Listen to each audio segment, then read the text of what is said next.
Pascal. You are now rocking with that dude Pascal.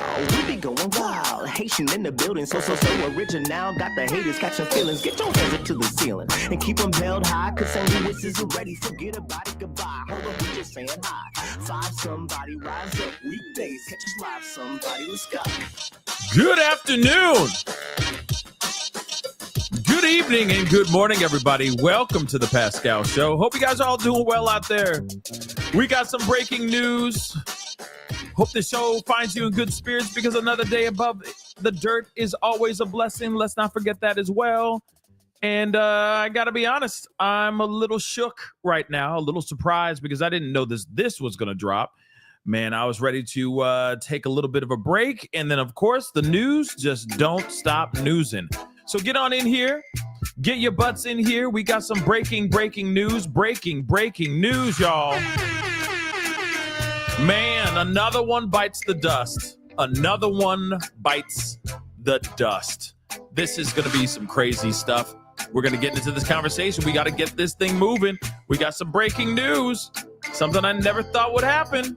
Well, not now at least. Not right now at least. But nonetheless, it is happening.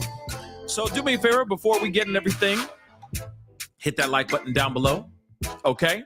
Please and thank you. Hit that reaction button if you're watching on other platforms. If you are watching on those other platforms, like Facebook, X/Twitter, Instagram, TikTok, Rumble, make sure you're following the page. Make sure you're liking the page and all that stuff. Oh, shoot. I keep forgetting to do this every single time. 1 second. Let me just fix this. I do this every time. Every doggone time. 1 second, guys. Breaking news. As I said before, craziness. Very surprising information here. But we're here to talk about it all now, aren't we? Okay? So, hit that like button down below. Hit that reaction button. Don't forget to follow, okay? On all my platforms, because I'm on all of them, okay? Facebook, X/Twitter, Instagram, TikTok, Rumble. I can't talk right now for some weird reason. But make sure you're following on all those. Hit that subscribe button here on my main channel. Go to my second channel, The Pascal Show Clips, which I just put out a clip from yesterday's show and put it on the second channel. So go check it out. If you didn't get a chance to see my conversation with Pastor Ben, go over there and check it out. But make sure that notification bell is set to all so you know whenever I go live, whenever I upload, because it's random, okay? Hit that join button down below. Check out my Patreon, check out my locals, and of course, check out pascalmerch.com. Okay, let's get this over with. Let's get all that intro stuff out of the way. We got some updates. We got something very shocking right now. Something that I didn't think that was going to come out like today. I didn't expect this to happen, honestly, anytime soon. I was thinking that, like I said, there's been a lot of focus and a lot of concerns revolving around the Diddy trial. So I figured that, other powerful black men would get some time off, But no. There is no time. There is no time for rest. No rest for the weary. All right. And now we got a new update or a new shocking piece of information, which, by the way, never thought this was going to happen. I'm not kidding. Never thought this was going to happen. But we need to take a look at this. Tyler Perry is being sued for SA, y'all. SA for $260 million. Okay? And the allegations here are bad. And I will say this too. The damn dude allegedly has receipts. And I'm telling you right now, these text messages are very interesting. The receipts are very interesting. Now, do I think Tyler Perry is a bad man? I don't know. Okay. He is innocent until proven guilty in the court of law. But if the receipts are damning, then this is going to be bad for Tyler Perry. Okay, Mr. Medea, this is going to be quite the conversation. So let's get into this. We got this article, but we also got the documents, y'all. we also got the Mother Lovin' documents. So he's being sued by an actor from one of his own shows that he directs, writes, and produces, which is called The Oval. Now, what's interesting is back in the day, I used to have a lot of the actors on the show. I had a couple of interviews with the actors of The Oval, like the leads of the show back then. I don't know if they're still on the show anymore. I haven't watched that show in years. Okay, I think from since lockdown, to be really honest. But what's really interesting is that this is the same show that this dude was on as well. And now he is saying that he has been SA'd by the man himself, Tyler Perry, which is wild. And also, it'd be weird if he was to SA somebody, okay? If he was to SA any person, it seems so strange, given the fact that majority of his shows, majority of his content, the movies that he makes, the TV shows that he does, etc., they all revolve around bringing a voice for the Black female audience or the Black female voice, right? They cater to a very specific demographic. Let's be real, right? So it seems very strange that Tyler Perry, of all people, would be one of the monsters that he depicts and writes in his movies and TV shows. Now, I'm not sitting here saying that that's a far-fetched idea, but I'm just saying, yeesh, this is bad. And also shocking. So this could also just be a disgruntled actor that is just mad because he didn't get roles that he feels like he was supposed to be getting or something like that. I don't know. I don't know what the deal is with this dude. We're going to be looking into this guy and see what's going on as well. I feel like there's going to be a lot of questions about, like, what is this dude's motive? Why is he, is it really because he was SA'd, or is he just crying wolf? Anything's possible. One thing is for sure, we will figure things out as we go through these documents. So real quick, let's get to this TMZ article. Man, I'm telling you, I was like, what? I literally opened up my phone, went to TMZ, and this is the first thing I saw. And I'm like, you have got to be kidding me. I'm like, another one? Now, also, I do want to remind you, let's take a little trip down memory lane. I'm not going anywhere. We're not going down a lane. I'm saying in our minds, we're going for a second. Do you not remember the guy, the actor that spoke out? I forgot his name. Now I feel like a jerk because we were closely watching this about a year or two ago. And yeah, his name was Christian. Wasn't his name Christian? Christian something. I'm trying to remember his name. But he went up and he's like, yeah, a certain dude came up to me, a certain name, Christian Keys. Thank you so much. Thank you.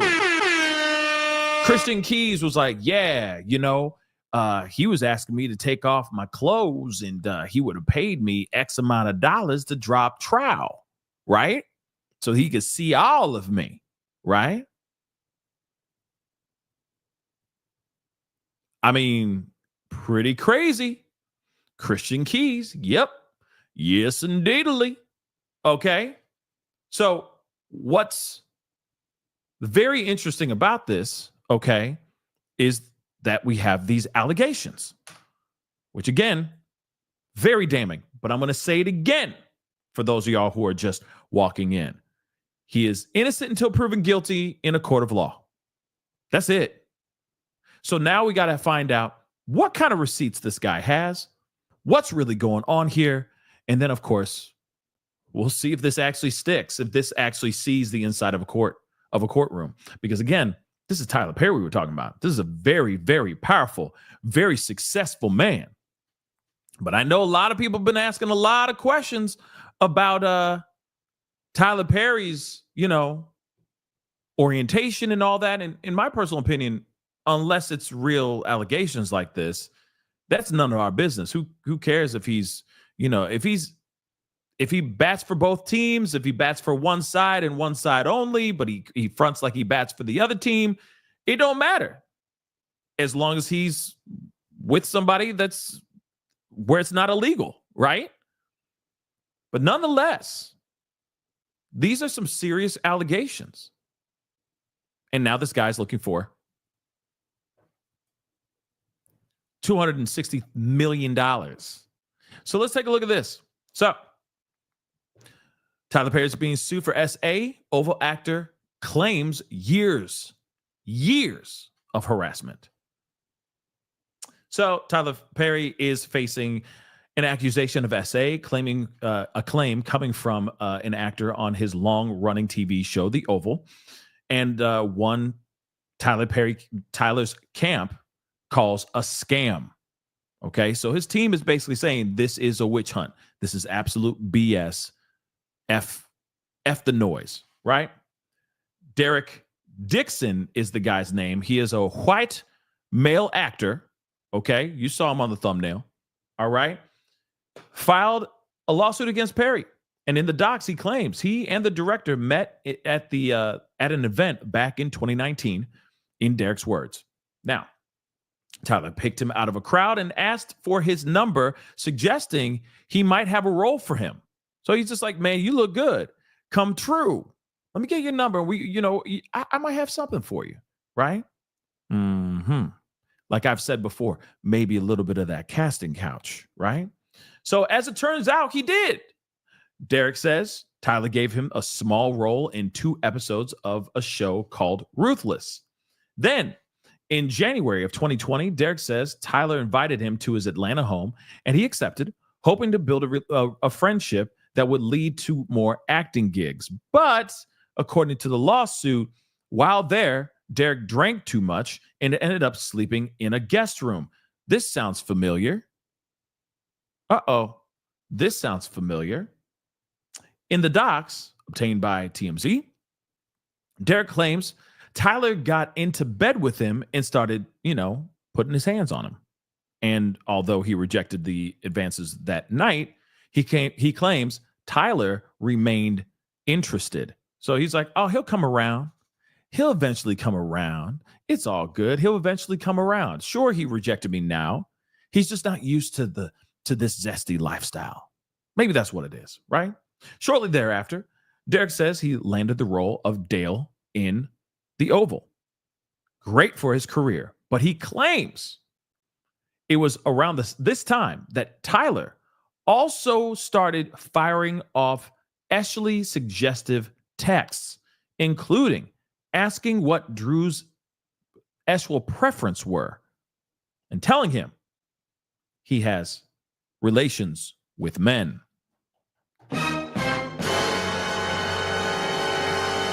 Derek also notes his character, Dale, was written as gay, homeless, and desperate, and a desperate store clerk who had to sleep with other characters for a place to stay.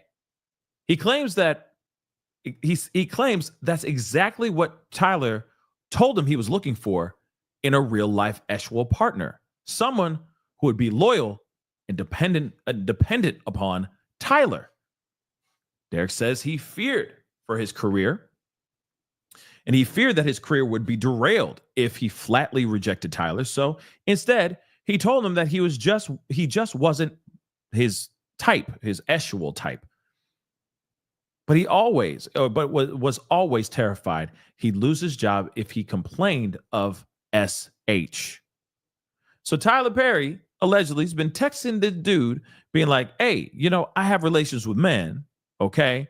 And I want to have relations with you. And he's like, nah, I'm good on it.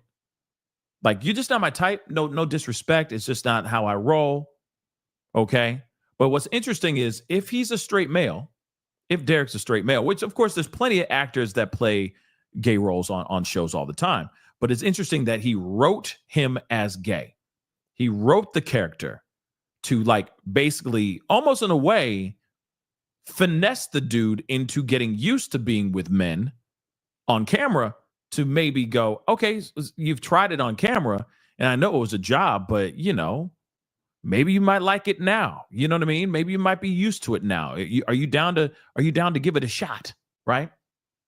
So to that point, he says Tyler once again invited him to Atlanta later in 2020, and things allegedly took a dark turn.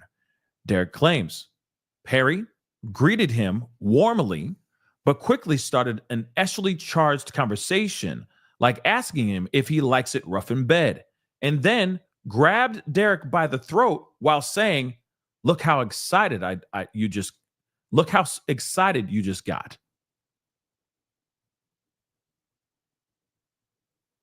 What? He says Tyler pushed him away, and that was the end of the alleged incident. The lawsuit includes years of text messages allegedly sent between both men. Most of those, Tyler is allegedly sending very sexually charged, sexually charged text messages. For instance, one reads, "No straight man would be going on walks with you or cooking dinner for you unless they wanted to F you. I would F you." That look exactly, Tyler. Just, yeah, I'd be this. This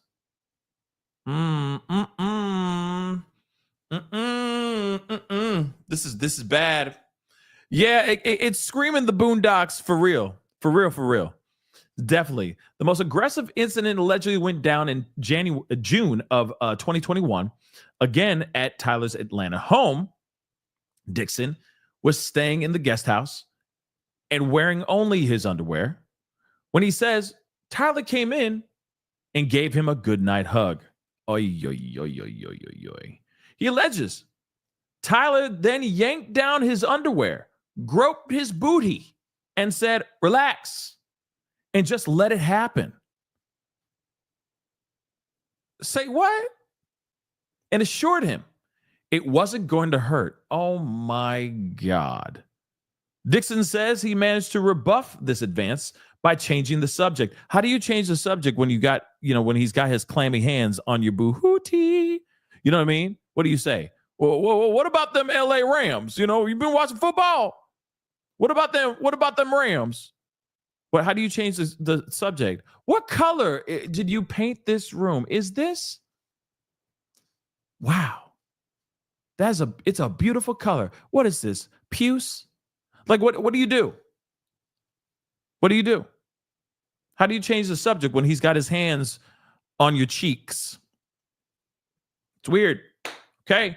According to the suit, Dixon finally filed a complaint with Equal Employment and Opportunity Commission in June of 2024 and then quit the Oval, saying he could no longer put up with the alleged SH. Dixon is suing Tyler and Tyler Perry's studios for quid pro quo and workplace sexual harassment and SA and B battery. And he seeks $260 million in damages. Now, Tyler's attorney, Matthew Boyd, tells us, TMZ, quote unquote, this is an individual who got close to Tyler Perry for what now appears to be nothing more than setting him up for a scam. But Tyler will not be shaken down, and we are confident these fabricated claims of harassment will fail. And of course, this story is still developing. Now, here's the thing, okay? We got to have a conversation, all right? I got a lot of questions because it does come off like, it does give a vibe of like, maybe this is just one big shakedown, okay? Like this Periwinkle. I'm done. Periwinkle. Yes. So I am kind of curious about this. And of course, you can easily look at a situation and say, oh, shake down like a mug. And there's certain moments here where I'm like, is this just one big setup? I mean, if you really think about it, could it be just one big fat ass setup on Tyler Perry? Maybe, but then maybe not. There's always been speculation and theory about Tyler Perry, really batting for the other team, but on paper, out there in front of everybody, he's straight, for the most part. But at the same time, this starts to answer some of the questions that people have. And here's the thing. Thank God he didn't do the Kevin Spacey approach, which was like, now that everybody has heard these allegations from these other men, this is an opportunity for me to come out. You know what I'm saying? At least he didn't do that BS. At least he didn't go, okay, well, as a proud gay man, he didn't do that BS. But he needs to make a statement for sure, because there's a lot of people that are going to feel some type of way about this, including Christian Keys. Now, I have got to bring up the Christian Keys situation. And here's the thing. I know that there's a lot of Tyler Perry people, a lot of Tyler Perry supporters out there. And I don't blame y'all for feeling some type of way about this. Shouldn't be surprised, right? Hold on.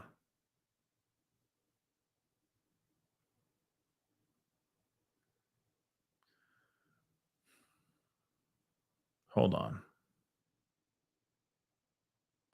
Like we you know, I'm not surprised that there's going to be some serious supporters out there, and that's not, you know, I'm not here to say anything, to say anything against anybody that's out there that is a supporter of Tyler Perry. Okay, he has some good movies, right, and then also he has some really bad movies. Okay, let's keep that real, but nonetheless, he is somebody that people really do love and respect, and he is highly revered in the movie industry and in Black culture. Okay, and he has definitely, crossed over a million times with other movies. Man, there are people who are putting out videos of people watching that new movie called Straw. White families watching the movie. Real talk. People reacting to it. White families watching it and reacting and everything. So, I mean, again, there are a lot of people that, appreciate and have been touched by Tyler Perry. And I don't mean in that weird way that this guy's alleging him of doing. But other than that, there's a lot of people that have mad respect and mad love for him for sure. So with that being said, I'm not here trying to, talk trash on him. I believe innocent until proven guilty in a court of law. And then, eventually we will hear more stuff, right? But here's the thing, though. He has come out and said a bunch of different things, okay? Sorry, not him. I'm saying Christian Keys has said a bunch of different things that has gotten people wanting to know what the F is going on. And is this really Tyler Perry? Is it not Tyler Perry? He even said later on, Christian Keys, I ain't naming no names. I ain't saying nothing, blah, blah, blah. And it's like, well, excuse me. Well, at the end of the day, he might have to speak out again, because he's kind of the one who started this conversation, with people really looking at the situation going, what's really going on here? So real quick, I'm just playing a little bit of this because I don't know. It's like an hour and something long. We're not here to watch an hour or something long, but I just wanted to play a little bit of this, just a little bit of a trip down memory lane. This is Christian Keys. And he was one of the first people to speak out. He said himself, he was like, yo, I went over to this guy's house. If I remember correctly, I'm just trying to remember what he said. And this was like a year ago. Okay, guys? He said, I went to this guy's house. I was hanging out, had a little bit too much to drink. So I decided to stay there of some sort. Dude came up to me. I'll give you $100,000, something crazy like that, just so I can see you in your birthday suit, right? Yeah, the all the Queen's Men guy. Yep. He's apparently the one who created the show. And then he said, I created the show. And then the dude literally took my credit for the movie or for the TV show and all that, right? Took over. So some people were looking at this and going, maybe he's saying this because he's bitter. Tyler Perry took it and he was successful with it, right? I don't know about all that, but let's take a listen to a little bit of this. We're going to be scrolling through a bunch of this, okay? Because we got to get into this document, okay? God built me the way that he built me, but I'm not sure, based on this person's claims and brags, that he's literally got. At the same time, this person was sexually harassing me for years. Same thing that Derek Dixon is saying right now, too. Just so you know, and we're going to the paperwork, I promise. But like I said, just a quick trip down memory lane. And I'm wondering if people are going to start circling back and trying to get a conversation with Christian Keys, because I think that this is important, right? I think that if there's a pattern here, you look at the situation with Diddy and you look at how he did things with Jane Doe and things with Cassie, right? Same kind of patterns going on here, too. He is a man of power. He has he has copious amounts of money. Clearly, what what they're breaking down is somebody who likes to be, on the low, on the DL, right? On the down low. Okay. And I mean, look at his shows. It's a lot of eye candy for females. For sure. And I get it. It's catered to women. But at the same time, you can't just look at that and not go, wait, what's up with that? Just a little bit. Just a little bit. But let me play a little bit. He was claiming, that he had multiple young black men on the payroll, and they just had to show up when he requested them to be there. Sounds familiar, right? And Diddy. This is crazy. Clearly, that's why it felt to him that it was okay to say these things. And I want to have these discussions. I want to be transparent with y'all about that. I've done my best to forgive this person, but it happens. It happens.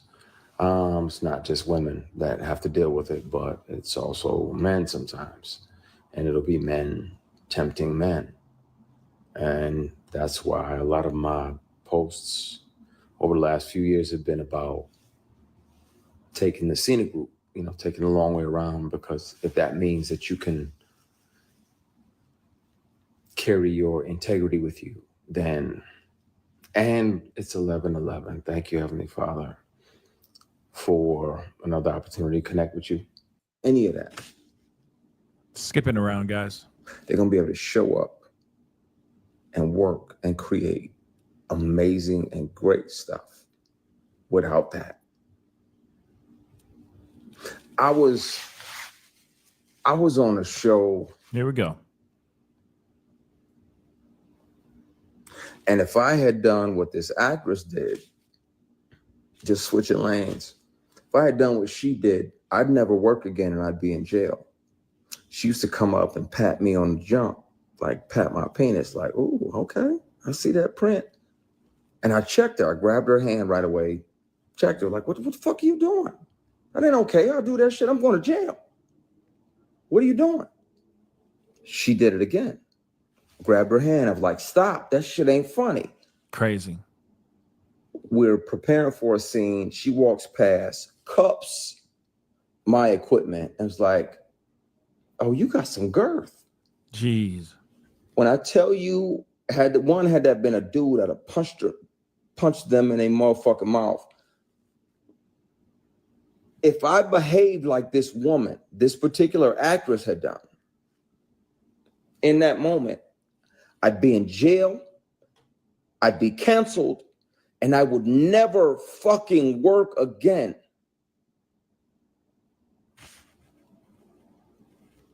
You don't get to walk past somebody and be like, oh, that's nice, and pat them on their fucking private. Okay, so I'm going to skip ahead because this has nothing to do with like the alleged Tyler situation with him, but it is, let's be real. I mean, this is just going to show you that LA, or, at least Hollywood, and we'll just use Hollywood for the awning, okay? The entertainment business, okay, is real nasty. That's just basically what it is. And yeah, I can understand what he meant by, hey, if I was to react the way I should have reacted, then I'd never work again. I'd be on tabloids and I'd be the headlines for all these articles, etc., and I would never be able to work in this town ever again. So it's a tough situation to be in for sure. I think it's right here. Harassment. Years.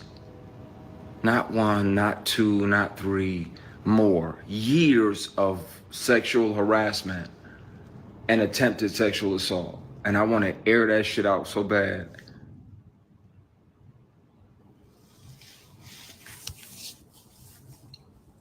I'm having a night, clearly.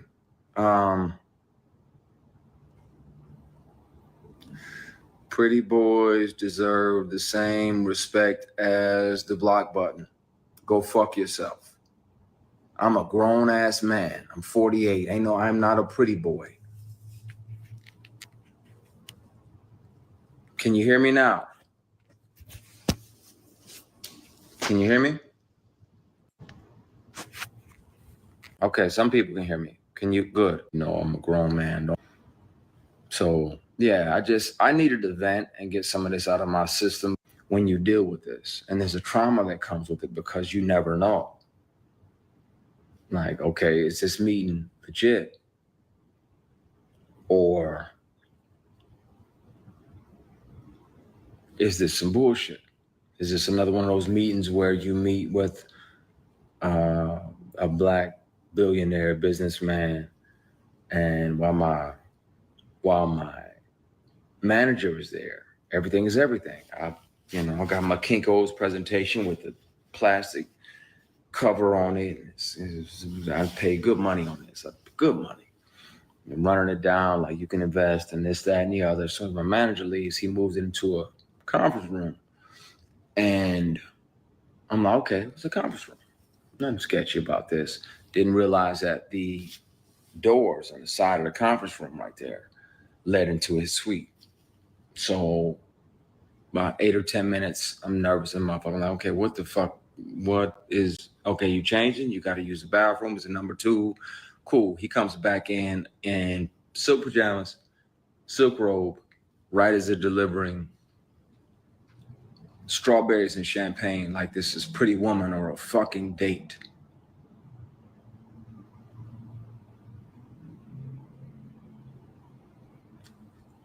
Now, I'm like, wait, whoa, this ain't that. I'm not him, and this ain't that. Yeah. And that's one thing that I think that happens to a lot of aspiring actors is, I feel like there's a lot of things. There's a lot of Weinstein stuff going on, y'all. A lot of Weinstein stuff going on. Hold on. I got the video. It's an hour and something long, and I'm shooting from the hip with this because this is all breaking news. But here is the video. Hopefully I'm correct. But here's the video of him talking about his experience. Let's take a look at this. Good evening. Hope everybody's doing amazing. Of that we're moving inappropriately. And I really, it's in my bone marrow to discuss that, because thankfully God built me the way that he built me.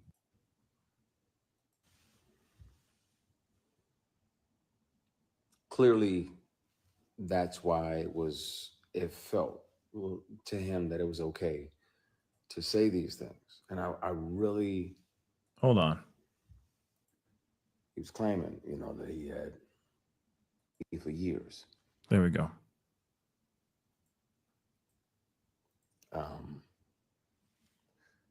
He was claiming, that he had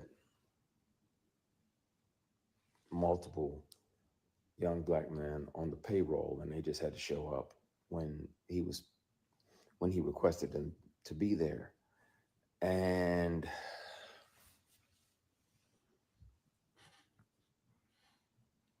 clearly that's why it felt to him that it was okay to say these things. And I really, I want to have these discussions. I want to be transparent with y'all about that. I've done my best to forgive this person, but it happens. It happens. It's not just women that have to deal with it, but it's also men sometimes. And it'll be men tempting men. And that's why a lot of my posts over the last few years have been about taking the scenic route, taking the long way around, because if that means that you can carry your integrity with you, then, and it's 11:11. Thank you, Heavenly Father, for watching. That's interesting. Offer these things. And some of them are your heroes. Some of them are people who y'all like, oh yeah, such and such is amazing. And he does this Right. and he does that. Yeah, but he also does this. Yep. And that. Diddy. And others. Crazy, y'all. At some point soon, it's going to have to come out. I've kept one of these on me since 2005. Whether it's a keychain recorder or a pen, because most predators would check your phone. And once the sexual harassment started, I was like, well, I got to protect me, because I'm saying no, and I don't want this person, as powerful as they are, to try to get in the way of my work. So I started recording. So I have them offering me money to take my clothes off. There it is. I have recordings when I wasn't working with them or for them. I have recordings of them confessing that, the other guys that they have on the payroll, all of the above. And the difference is, the wonderful thing about confidentiality agreements and non-disclosure agreements is that they can't prevent you from turning all of those things over to the police, because sexual harassment is a crime. Attempted sexual assault is a felony.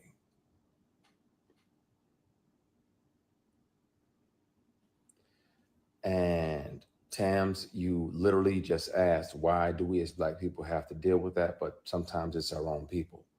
Sometimes it's our own heroes. Sometimes it's the very people we deify. And we look up like, oh, they're doing so much. They're doing so much. No, they're also doing this. And my only reservation about naming the people, there was directors along the way like, hey, you read for this, that, and the other. You want to come back up to the apartment? I'm like, nah, I'm good. You got my headshot, my resume, and I'm good. If I can handle that or not. I can kill that, but I don't need to come up to your apartment. We already had the audition. There's other people that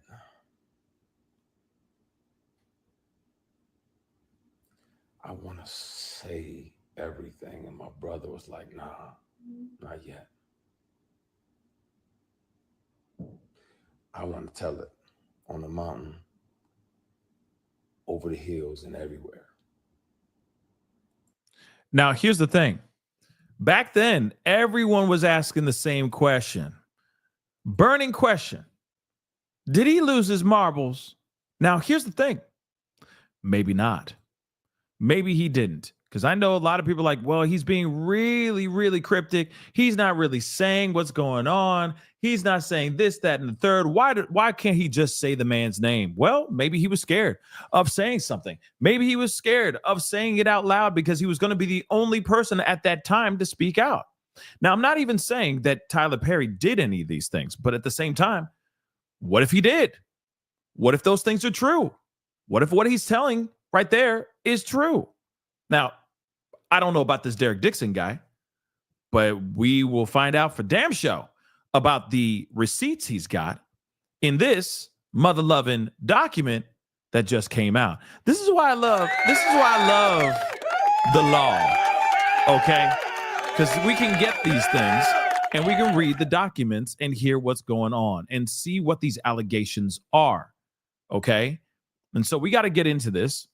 And I know a lot of people don't know what's going on, or haven't gotten the notification, or maybe people just don't care about this breaking news. But this is a big deal.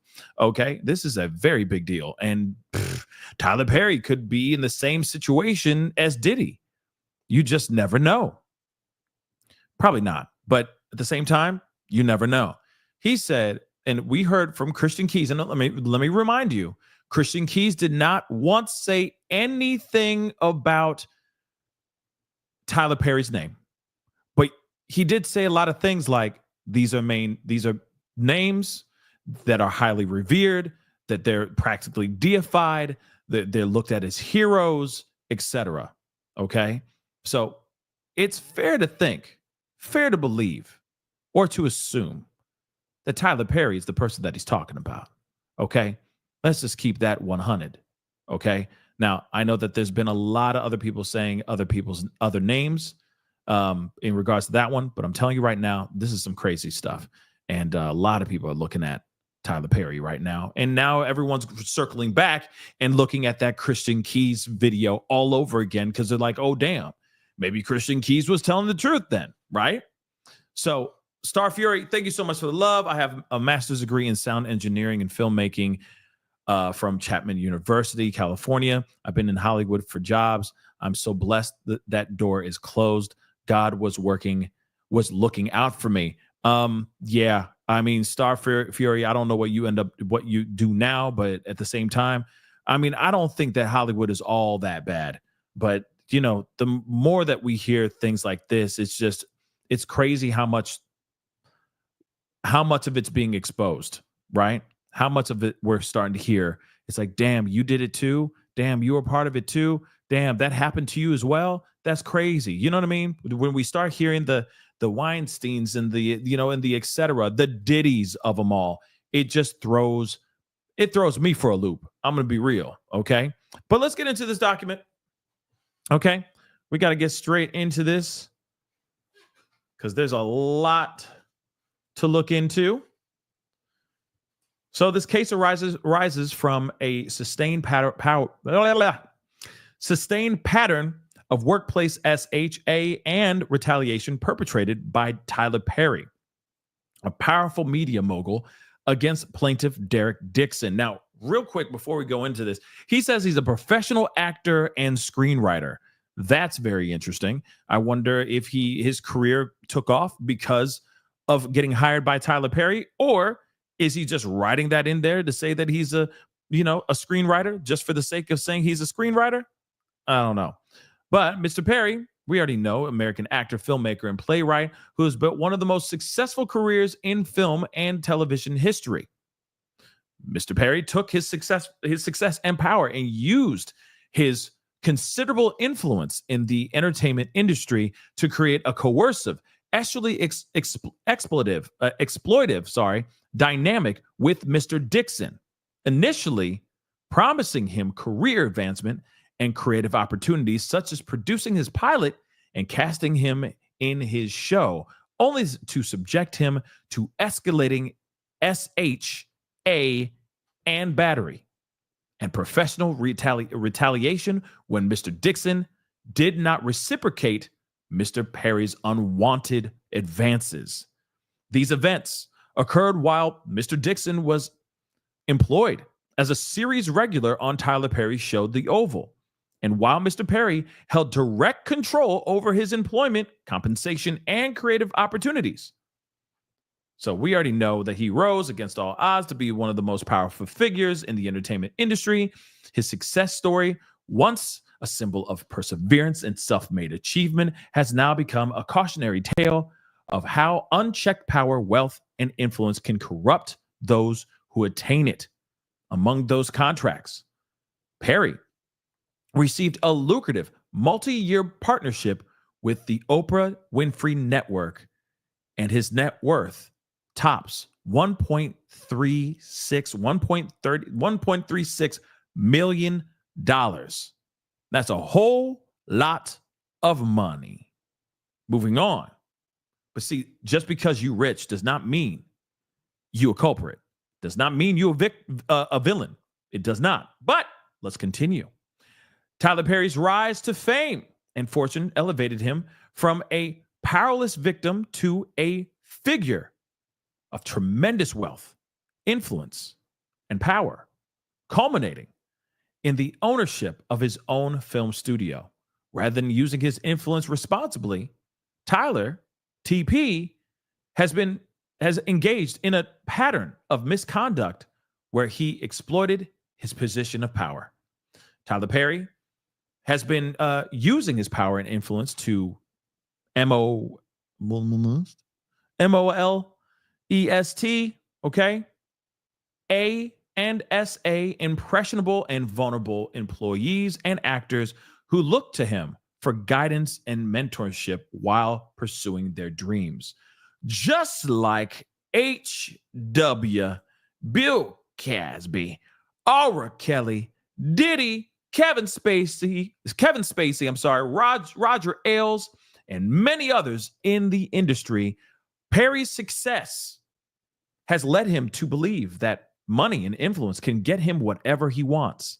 That belief slowly transformed into the false idea that Perry can get whomever he wants. There are things in life that money cannot buy, like love. Can't buy me love. Okay, I'm done. Mr. Perry sought the one thing his wealth and influence could not purchase: a spicy relationship with a man who would remain silent. Perry told Mr. Dixon that his ideal relationship would involve a male partner, spicy partner, who he could provide for and who would be loyal but emotionally detached. So he wants somebody who's willing to just bump uglies with him, but and that's it. So in other words, he wants his own male freak off. He wants his own male freak off person, right? You see what I'm saying? Interesting. But you know, like I said, these allegations are allegations. These are allegations, y'all. Okay. So Perry told Dixon, whoever ends up with me is going to be a happy mother lover. In essence, Mr. Perry desired a one-sided coercive dynamic with a subordinate, an arrangement devoid of mutual consent or emotional reciprocity. Thus began Perry's calculated pursuit of Mr. Dixon. This was not Perry's first instance of sexual exploitation. He has demonstrated a troubling pattern of exploiting vulnerable male actors and employees, leveraging his industry power to create a cycle of hope and dependency. First, he offers aspiring actors to he offers aspiring actors the prospect of career-defining opportunities, roles that promise visibility and advancement. Then, once they are in his professional orbit, he uses the weight of his influence to ensnare them, positioning their success as contingent on meeting his demands in a quid pro quo sexual compromise. Thus, this pattern of behavior reveals a calculated use of professional power and sexual leverage. Using his influence, Perry provided vulnerable men with acting positions, roles, show contracts, cars, and that money. Once the object of his desire was hooked, TP would then put them in fear of losing it all unless they engaged in Perry's perverted desire for sexual gratification. Cassie, Jane Doe, All of them right here. Okay. Perry would easily, quote unquote, kill off a character in a show of an actor who failed to indulge in Perry's sexual fantasies. Oh, we got some text messages, baby. We're going to look at that.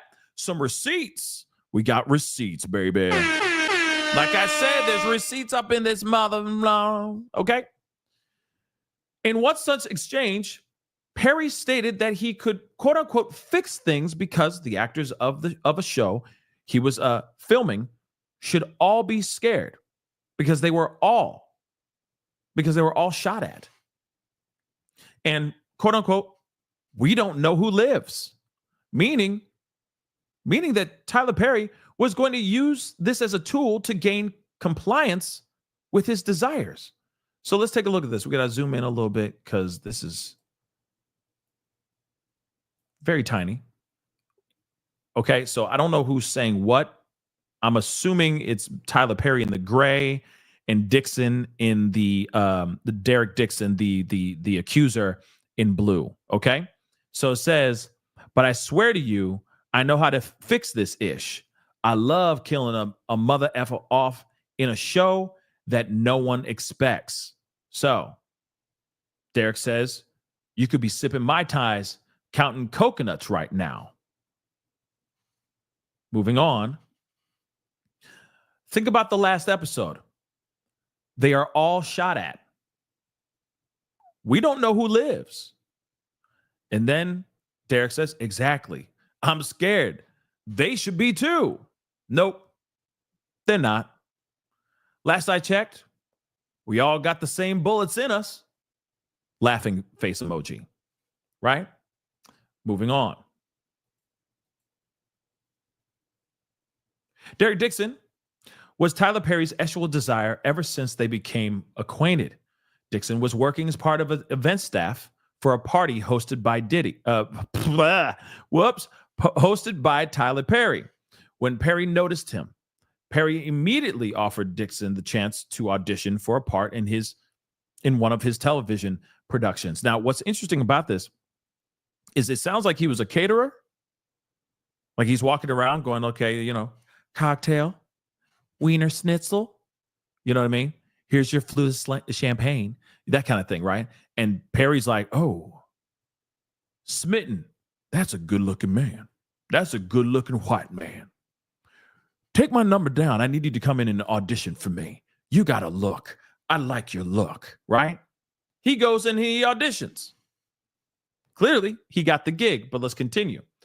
Dixon agreed and was on set with Perry behind the camera for weeks in close quarters.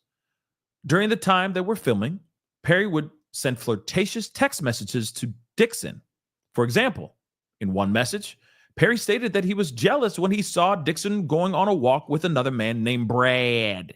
So Brad and them were walking on the street, and Tyler Perry saw this. He saw it, and he's like, I'm jealous. I'm kind of jealous. So he says this. Tyler Perry said this. Why did that photo make me jealous? You two to get together.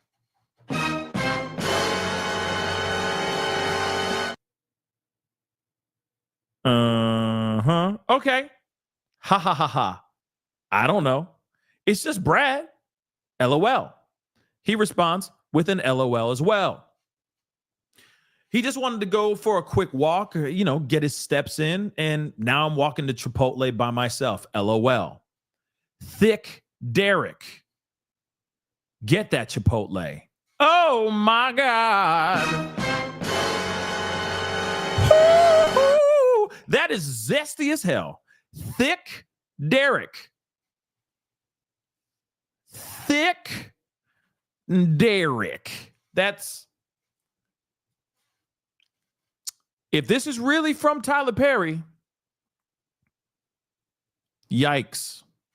Yikes. That says a lot. Moving on though. Is that flirtatious to you? That seems flirtatious, but the thick Derek thing, not so great. Especially this is someone who's the director, producer, the head of the entire production company. He should not be saying that kind of stuff to his actor, to his employer, right? This is when I'd be like, yo, HR, if there is an HR for Tyler Perry Studios, I'd be like, hey, HR, this is kind of borderline weird. Okay. He just said thick Derek. Okay. Yeah, I know people say I look like Tyler Perry. It's all good. I'm not the one being accused of doing this ish. Shoot. Okay. You know what I mean? I'm like the fitter, buffer younger brother. You know what I mean? I could play his fitter, buffer younger brother. You feel me? Yeah. Uh-huh. Yeah. Anyway, moving on. I feel like that's kind of the whole text message about thick Derek. I think that's borderline, like you're calling up HR and being like, that's kind of weird, right? Right? I'm kind of jealous. Why are you jealous, bruh? Thick Derek. What are you calling him thick for? And also, by the way, I'm sorry. I'm just going to, just newsflash. There's not a whole lot of guys, straight guys that I know of that will call each other thick. Unless it's a new thing and I don't know about it. You know, these kids nowadays, you know, Gen, whatever they are weird. You know how they are. They be weird out here. Okay. But at the same time, like I'm still to this day, I don't give a damn. I'm not like, especially if it's like, oh, he's helping me work out and, you know, get in better shape. I'm not going and calling my friend, my boy, thick Derek. You see what I'm hail to the F-nah. Okay. Not never would a straight man say that to another man, unless he's like, man, that looks like that oil that you're putting in there is really thick, or something like that. It would have to be something super, super male. You know what I mean? Don't slice those steaks too thick now, or those steaks are hella thick. But you're not sitting there. Straight males are not calling each other thick. I'm sorry, you're just not. That is zesty as hell. If not just full blown, straight up, not straight. Okay? Just letting you know. And also, here's the other thing that's weird. Why am I jealous? Why am I jealous that you're walking with Brad? That's weird. Why did that photo make me jealous? You two together. It'd be different if he's like, man, why did that photo make me jealous? I wish I was taking a walk right now. Damn, I should be walking right now. But no, he says you two together. And he's like, I don't know. It's just Brad, LOL. Come on. Who Brad? That's weird, y'all. I'm sorry. Why is it always a Brad? Why is it always a Brad, though? Why is it always a Brad, though? Thick Derek. At first, it's like, okay, yeah, I can see him being like, oh, I would kill to have some freedom to take a walk and with a friend. But then it's fine until he goes, thick Derek, get that Chipotle. That is zesty. Let's move on. Okay. Zestfully clean. All right. In another text message, Perry stated to Dixon, what's it going to take for you to have guiltless sex? Okay. Have y'all found that yet in therapy? Okay. Then it continues. Can you, you can have freedom from religious guilt and still believe in Christ. Interesting. Plaintiff carefully navigated a friendly demeanor to prevent the loss of income and opportunity on the one hand, and on the other, a firm boundary against Perry's advances. Often, when Mr. Perry started drinking, he would demand more attention from the plaintiff and get more aggressive with his flirting. So we're going to go look at that here in a second. But he says, what's it going to take for you to have guiltless sex? Have y'all found that yet in therapy? Yes, it's the exact same kind of car, Geo Metro. I guess it's the the photo or something like that. I don't know. He says, giving up my religious guilt, becoming a Buddhist. That's so cool. About the Geo Metro. That's so cool where you came from. And I guess it's him living in his car. I think that's what he's talking about. The car that he had. Maybe that's what it was. Okay. But that's interesting. Unfortunately, Derek, I have friends who are in their 50s and 60s who are still dealing with that. And that's so sad. You can have freedom. I guess he was trying to say you can still have freedom from religious guilt and still believe in Christ. So in other words, he's trying to be like, hey, why don't you come on over and dabble? And maybe Dixon said to Tyler Perry, hey, because of my religious beliefs, I can't do this. I'm just not cool with that. Maybe, I don't know. But there's something weird about this, for sure. All right? On one occasion, when Perry was drinking, he started to become extremely annoyed when Dixon avoided him. So Perry stated that of the 600 people in his phone book, he only wanted to talk to Mr. Dixon. So he said, treat myself right. What are you doing? Derek. He says, just talking to my sister. Eye roll. Fine. Good night. I'll go through 600 people in my phone book and be annoyed that I don't want to talk to any of them. Trying to get off so I can go to sleep. LOL. I understand. LOL. LOL. Apparently, you're not the only one that's been drinking tonight. He says, I just started. They didn't. LOL. So, Dixon did his best to tiptoe around Perry's actual aggression while keeping on his good side. So Perry made it clear to Dixon that if Dixon ignored Perry or failed to engage with the actual innuendos, Dixon's character would quote unquote die in the next season. Indeed, Dixon's character Dale was shot 4 times in the chest at the end of his first season on the Oval, and Perry always held it over Mr. Dixon's head, implying that Dale would survive if Dixon kept Perry, quote unquote, happy. So, once Tyler Perry recognized the extent of control he had over Mr. Dixon, he escalated this behavior.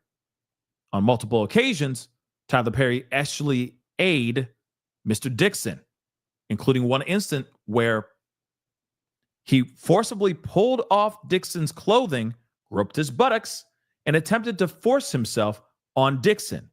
Mr. Dixon told a drunken Perry no and attempted to remove Tyler Perry's hands.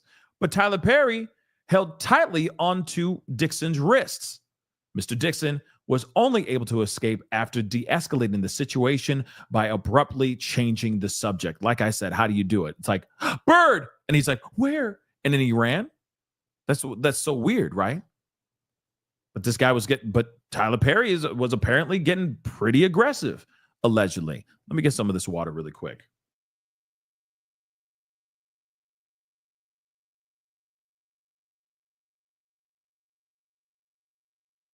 Okay. Interesting stuff, though. The day after the attack, Perry called and texted Mr. Dixon relentlessly, saying, tried you, call me. And I really need to talk to you. Please call as soon as you can. Finally, Mr. Dixon answered Tyler Perry's call. Mr. Perry profusely apologized for the essay while blaming it on other things. He blamed it on the alcohol, clearly. Okay. So Perry continued. He, quote unquote, didn't know why he would do that. Maybe he was just self-sabotaging. On the very same call, where he apologized for the essay against Dixon, Perry told Dixon, and don't worry, we're going to do your show, referring to the pilot that Perry knew Mr. Dixon had desperately wanted to produce. Shortly thereafter, Mr. Dixon got a call from Perry's lawyer saying that Christmas had come early and that Dixon was getting a substantial raise. So out of nowhere, he's getting a substantial raise, right? And the show was actually finally greenlit. Perry's attorney explicitly warned Dixon not to tell any other actor on the show about his raise because no other actors were getting a raise, only Dixon. So again, he's doing that to keep him quiet, right? Keeping him quiet.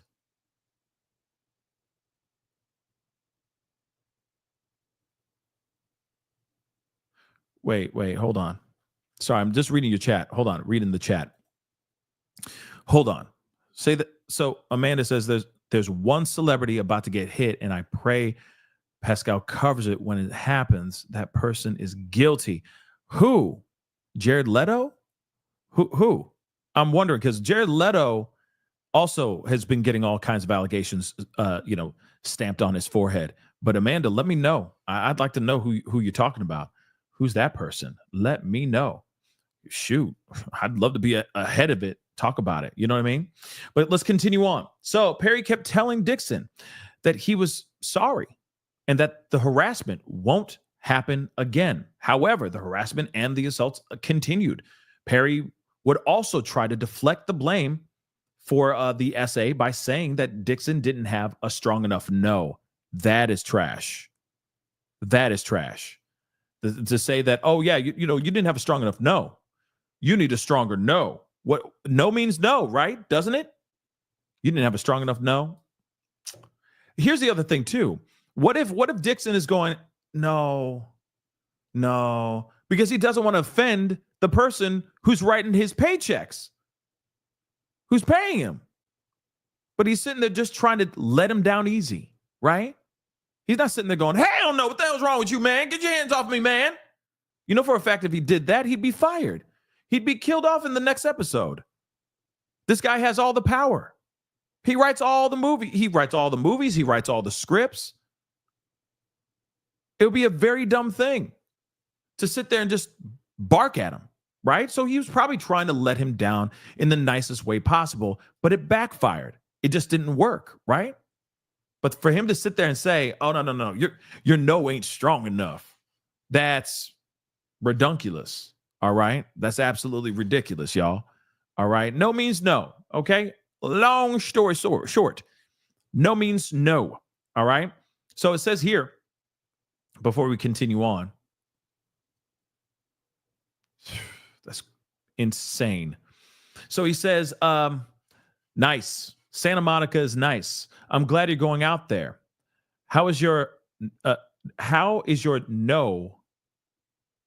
How's your no? Is it stronger? You got to have a strong no. Yes, it's strong. My mom literally thinks I'm going to sell my soul to the Illuminati. She heard Kanye say that it's real. Ay. Well, I don't think that, but I do think that you have to be able to say no and mean it and make it clear. I only say yes if it gets me an Oscar. Joking. I hear you. Well, the only one who could have gotten that for you through SEX is in prison.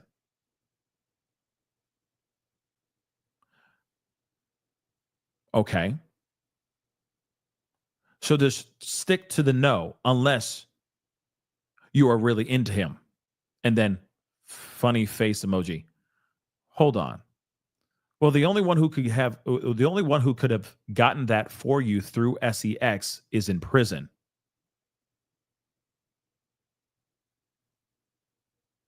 I wonder who he's talking about. So just stick to the no unless you're really into him.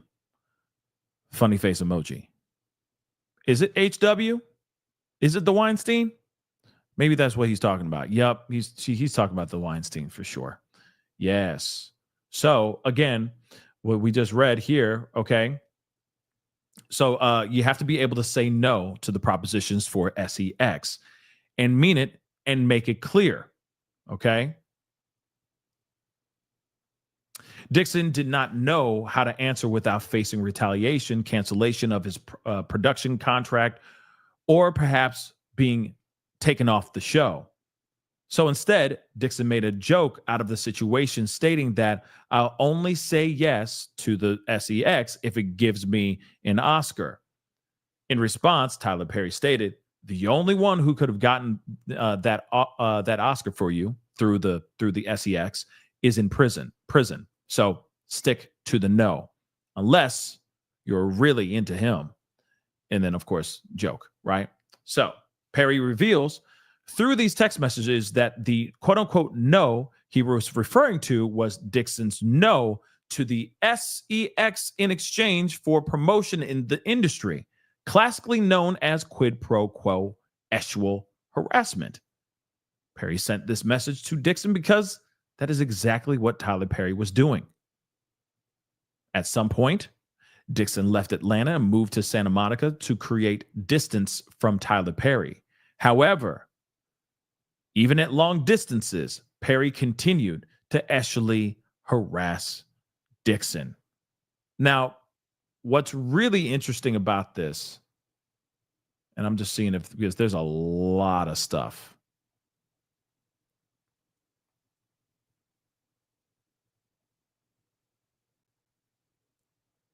Hold on, we got more to look at. So, yeah, we're going to skip this stuff because this is all like legal jargon BS type stuff. So, factual allegations, which is also very interesting. Again, this is a very interesting situation for sure. Now, do you believe it?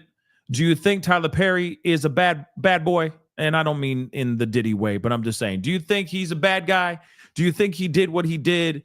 Or do you think that, this is somebody who's just trying to take an opportunity and trying to get $260 million from a very wealthy and very successful man that may be living in the closet for sure, and now might just be getting exposed by a disgruntled ex-lover or a disgruntled actor that has been kicked off a show, and they're making this up because maybe Tyler Perry did make advances towards him.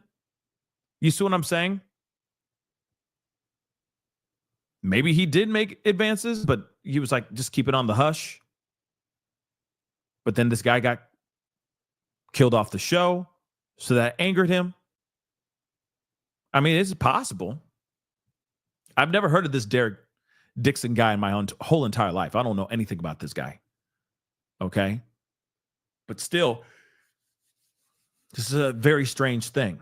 Okay? It's a very strange situation. So let's get into some of the factual allegations, okay?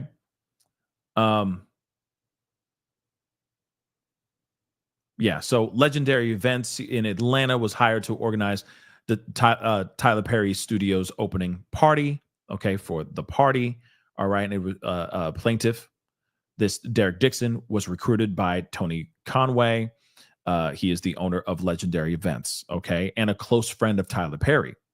So then he went and he was basically a caterer. He was the guy walking around and just like serving the food and the drinks, okay? So Perry picked Dixon out of a crowd of employees present at the actual party and began asking him questions about his employment status and whether the plaintiff was an actor. So in or around early October, and on the last day of the party, so this was like a long party, okay, Perry insisted that he and the plaintiff exchanged phone numbers. So they exchanged the numbers. Okay, so Perry subsequently texted Dixon to introduce himself. So then he began asking him about his dreams and aspirations. So Dixon told Perry that he was interested in acting and writing. Perry then told Dixon to do an audition over the phone and send it to Perry. Dixon told Perry he was at a Halloween party. Perry asked to see photos of Dixon in costume, and Dixon complied. When Perry saw the pictures, he texted Dixon saying, I was going to say, your cowboy needs a sugar daddy. I was going to say, your cowboy needs a sugar daddy. He continued with, you look great.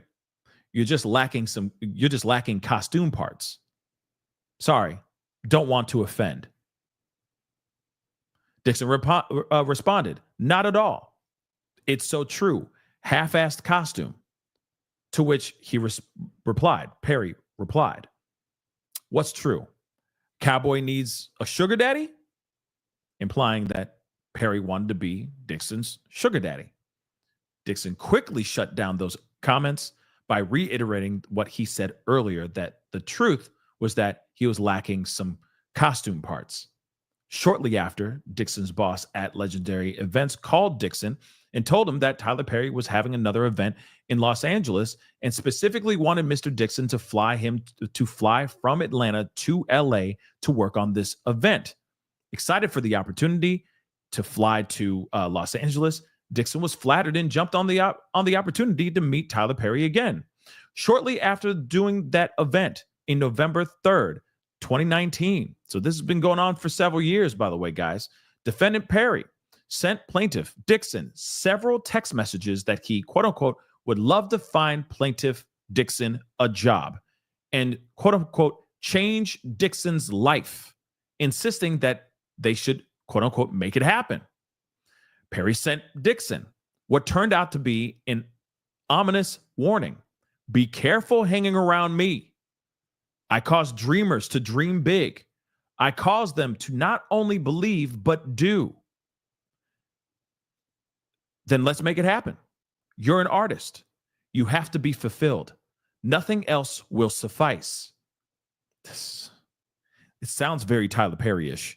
I'm not going to lie.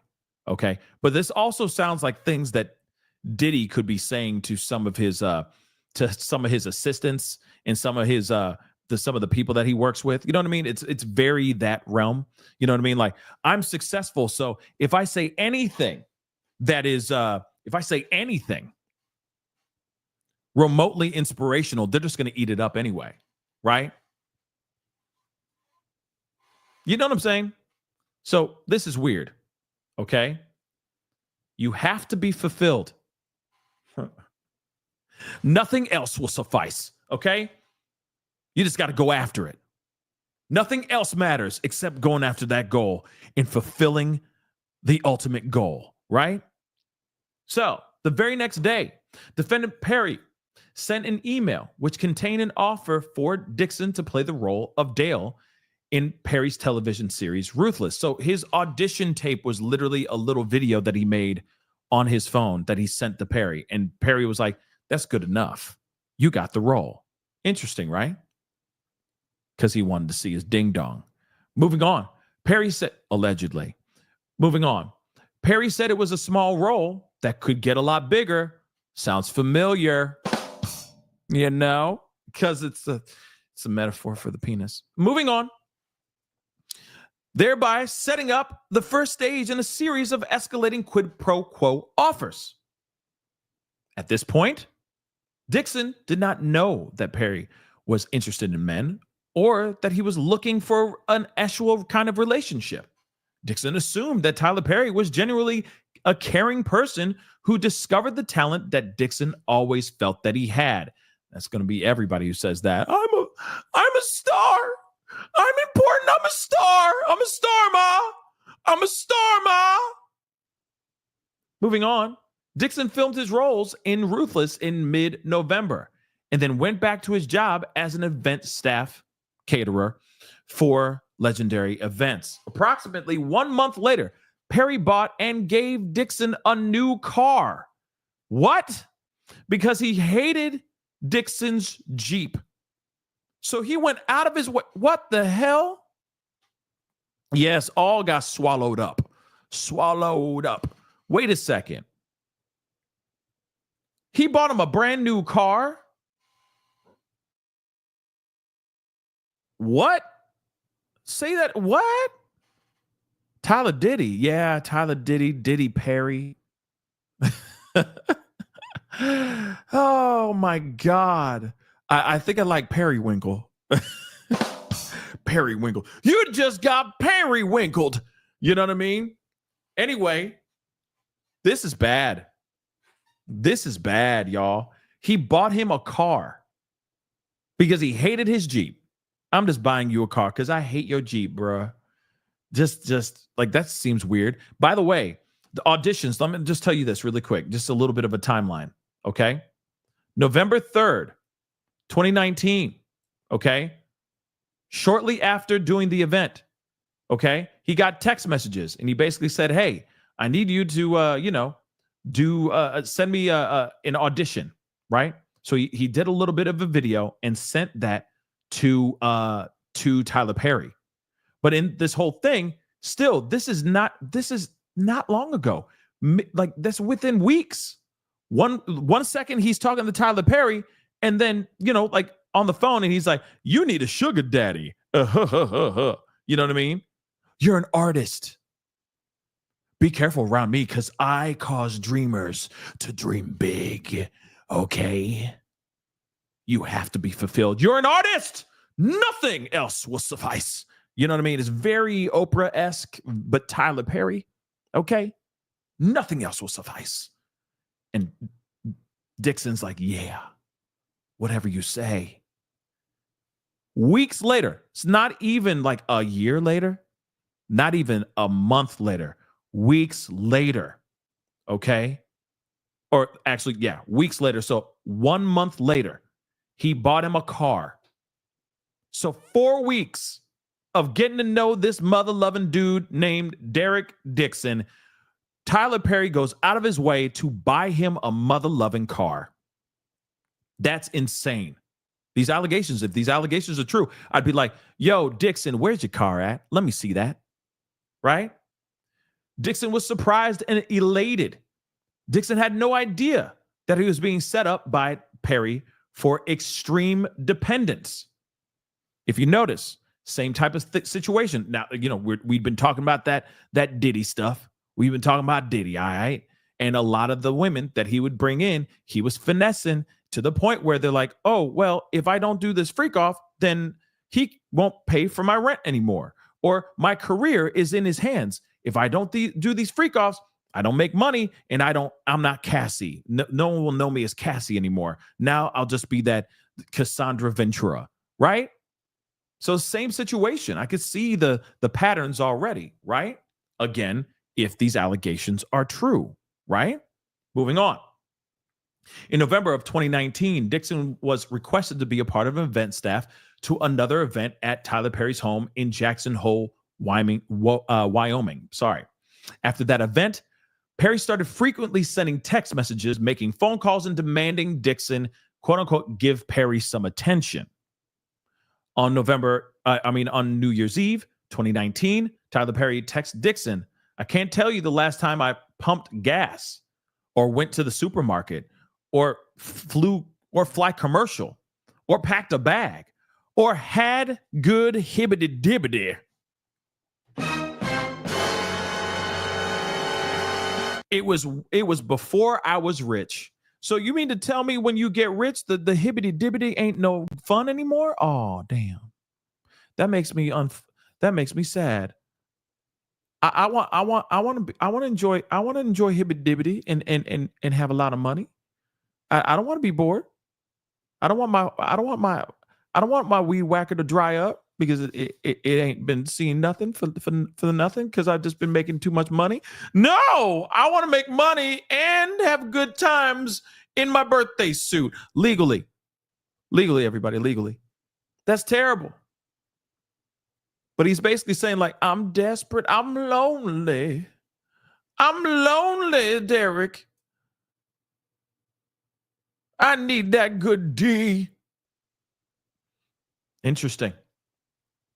Dixon found these messages to be strange, and untowardly coming from someone like Tyler Perry. Yeah, it is very interesting. It's like he bought him a car and he said, okay, now we can really talk about the hibbity-dibbity. I'm so lonely. It's been so long since I had some good D. That's crazy. That's crazy. That's crazy. Come on in. Yep, we talking about Tyler Perry, everybody. We talk about Tyler Perry. Oh, Lord. It's been so long since Mr. Perry had some good D. Oh, Lord. Because he's too busy making that money. Oh, Lord. Yeah, that's what's going on right now. Okay? Crazy. But I'm telling you right now, innocent till proven guilty in a court of law. Oh, good God. Moving on. So he found them untowardly and strange. Yes, I would think they were strange as well. Okay? But being new to the industry, Dixon played along by downplaying the actual comments and hoping that being around Perry would allow him to showcase his talents as an actor and writer. And I'm wondering how he shot him down. How did he downplay these actual comments? Did he just go, oh, no, no, no, no? Or did he just comment on the other things like, man, you ain't never been to a supermarket in a long time? Well, shoot, man, let's go to a supermarket. Let's go check it out. You know what I mean? Crazy, though. So, moving on. Soon after, Dixon began giving Perry more attention. Perry made his move on Dixon. So, in January of 2020, just a few months after his first acting gig, Perry invited Dixon to his home in Douglasville County, Georgia. Plaintiff showed up to the home hoping that he would be given a chance to befriend Perry and show him how talented an actor Dixon was. Aren't you showing that on the show?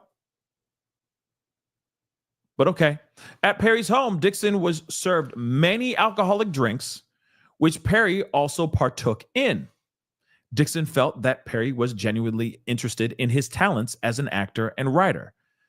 Perry made no advances in the spicy way at Dixon while they were drinking, and the conversation was just straight up friendly.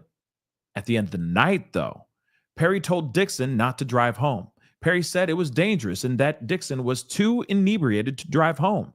Dixon agreed and was escorted to a separate guest room, not knowing that this was a ruse to allow Perry to attack Dixon. Dixon was tired and did not have PJs. And so he got into the bed only wearing underwear.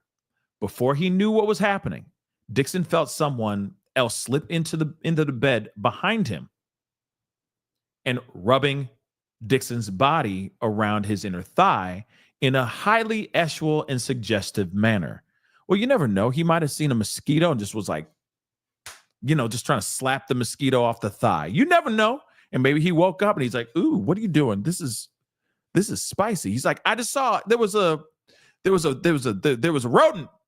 There's a damn pest on your thigh." You know what I mean? You never know. Walked over and he's just like, "There was a mosquito. You didn't see that mosquito?" Right? Moving on, though. At this point, Dixon's stomach started to turn and began feeling nauseous. Instinctively, Dixon jumped out of bed and told Tyler Perry that he wasn't that sexual. Tyler Perry ignored the comments. He wasn't that sexual. That's interesting to say. Like, I'm not sexual. That's weird. But okay, moving on. Tyler Perry ignored the comments and told Dixon to turn around so Perry could see him in his birthday suit, wearing underwear. Perry then commented on how beautiful Dixon's body was. Dixon once again told Perry that he was not into the sex. Dixon kept informing Perry that he was not into the sex in order to keep Perry at bay, while at the same time not insulting the person who was dangling his career in front of him. Okay. In response to Dixon's frequent assertions that Dixon was not into the hibbity-dibbity, Perry started prying further. Perry would send Dixon a text message saying, I would hope that you would let I would hope that you would let someone hold you and make love to you. You are missing the best years of your life, my friend. Trust me, I hope you get past that block in your mind soon. So in other words, Perry's like, no, you like men too. Stop acting like you don't. That's basically what he's trying to say. He's basically saying, you literally, here it is. I would hope that you would find someone I'm sorry. I hope that you would let someone hold you and make love to you. You're missing the best parts of your life or best years of your life, my friend. Trust me. I hope you get past that block in your mind. What block in his mind? And it's funny because it's like, I'm not into men. And he's like, no, but you are. And he's like, wait, but I'm not. Oh, no. You are. Quit saying that you're not. Quit saying that you're not, because you are. You're into guys. I can see it. I see the vibe. You're giving me vibes. You like men. And he's like, I don't. And then he's like, oh, well, then I hope one day you'll finally realize that you're gay. Because you're the best, you're missing the best parts of your life. Okay? You're missing the best years of your life right now. I hope you block that. Release that block from your mind and realize that you are homosexual.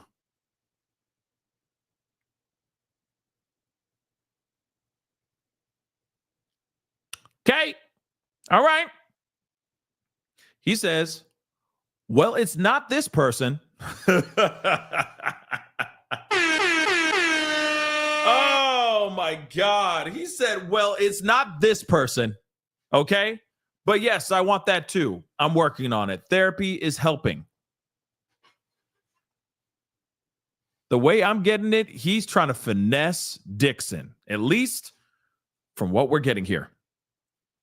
You know what I mean? Don't run away from your feelings. Don't you understand that you like men? And he's like, no, I don't like men. I like women.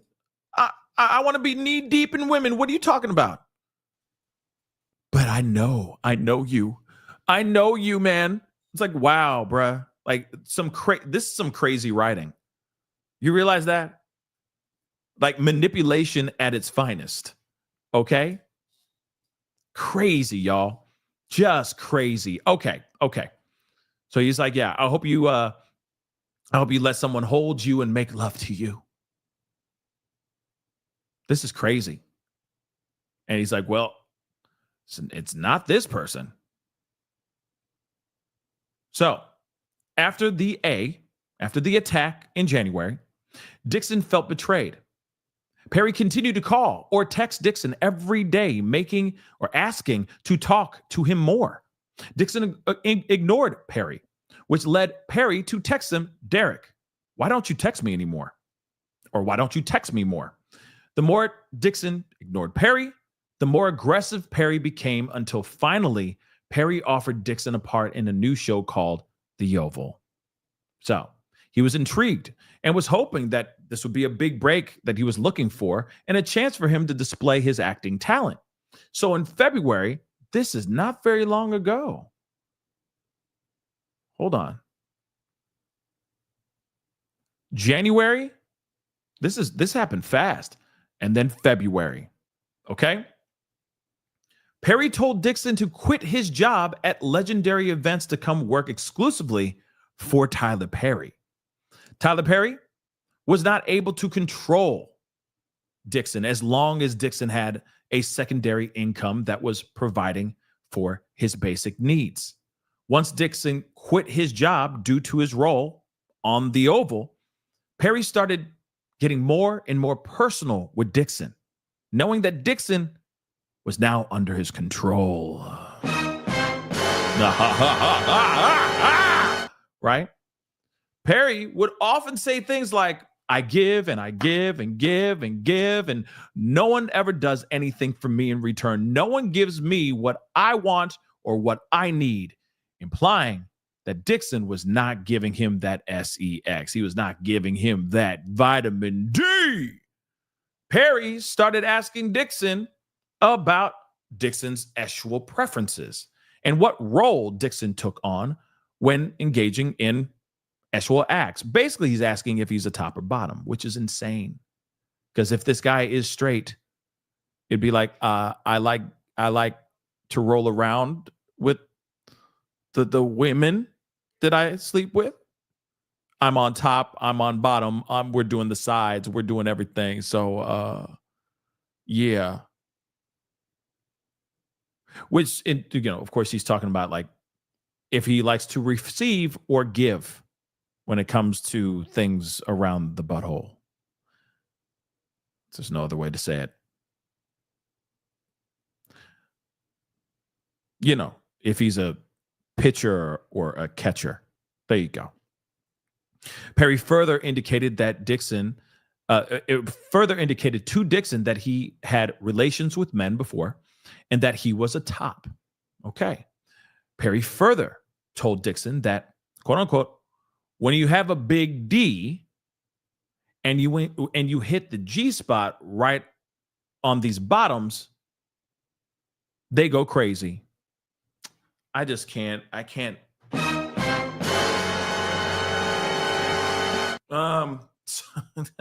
So when you have a big D and you hit the G spot right on these bottoms, they go crazy. So that is quite the conversation to say and have with a person who is like, I'm not trying to have relations with you, but thank you so much for letting me know that that's what's going on. Perry further told Dixon that he wanted a man who was in a relationship with another individual, but with whom he could be emotionally involved with and engage in sexual acts with, like friends with benefits, like a friends with benefits relationship, because Perry did not have time to deal with the emotional aspect of a relationship, only the physical. Now, I get it, okay? He's writing all the time. He's writing all the time. I'm not saying he's writing, get it? He's writing all the time. He's shooting movies. He's flying all over the place. I see it. He's like, I don't want the headache. It's almost like Diddy when he said, just invoice me. Don't give me the problems. Just send me an invoice, man, and I'll just pay it. So the problem can go away. All right? Just send me an invoice. And so that's basically what Tyler Perry's basically saying. Like, I got things to do. I got to write all these scripts. I got to shoot all these movies and TV shows. I got to produce things. I got things to do. I ain't got time for a serious relationship like that. I just need somebody like when I want to get my rocks off, I can hit them up. We can go in the room. We can get what I need, dibbity do, and get the hell out. Right? Interesting. So, okay. Yeah, only physical. So despite these comments, Dixon knew that a full-throated, they got to use better words, man. They got to use better words. Full-throated refusal, anyway, would land him in the doghouse and might result in his role being cut on the Oval. Fearing that his career would end before it began, Dixon put up with these comments and continued to maintain that he was not the actual type, that he's not that type. You know what I mean? He ain't down for that ish. Okay. On or around March of 2020, Dixon received the script for the Oval. He was written in as a season regular and was therefore excited to quit his job with Legendary Events. Dixon's character was written as gay, homeless, and desperate store clerk who had to sleep with one of the other characters for a place to stay. More importantly, at the end of the season, his character would be shot 4 times in the chest. Dixon felt that this was his way. This was a way for Perry to test Dixon out for a year and see if he would be loyal to Perry. When Dixon asked Perry about the situation, the shooting, Perry indicated that if Dixon did a good job quotations, Dixon would be back, and that a shooting didn't necessarily mean that Dixon's character was out of the script for future seasons. I mean, it's soap operas. You know what I mean? He could be killed off, and 2 seconds later, his evil twin comes out, and he's just, you know what I mean? So again, it's Tyler Perry as well. I mean, there's no sense of reality in his shows. Let's be real, okay? But moving on, Perry commented that Dixon's character was only shot in the chest and not in the head, which is also a good point. I see what you're saying, but still interesting. Dixon immediately understood that his job security depended on his relationship with Perry. From this point on, Dixon worked with the constant fear of losing his job if he did not engage with or endure Perry's actual harassment. Shortly after giving Dixon this news, and after telling Dixon that future seasons were dependent on Dixon doing, quote unquote, a good job, Perry invited Dixon to his home in Atlanta. Plaintiff asked questions and tried to wiggle his way out of the invitation because he remembered what happened the last time the two were alone. However, Dixon knew that his job security, income, and livelihood depended on his attendance. Plaintiff had seen other employees of Perry's who had experienced sudden deaths on the show when they fell on Perry's bad side. So as soon as you cross Perry, he crosses you out of the script. And that's crazy, right? Talk about power. Talk about that kind of power. That's insane. In fact, Perry made it clear to Dixon that he would often kill off characters in order to get the actor to be loyal or obedient. When Dixon arrived at the house, Perry gave Dixon a warm welcome and was very friendly. Soon after, Tyler Perry started asking Dixon a slew of ethically charged questions, even asking Dixon if he liked it rough in bed. Perry then physically reached out and violently grabbed Dixon's throat, attempting to physically choke Dixon, and remarked, "Wow, look how excited you just got. You do like that."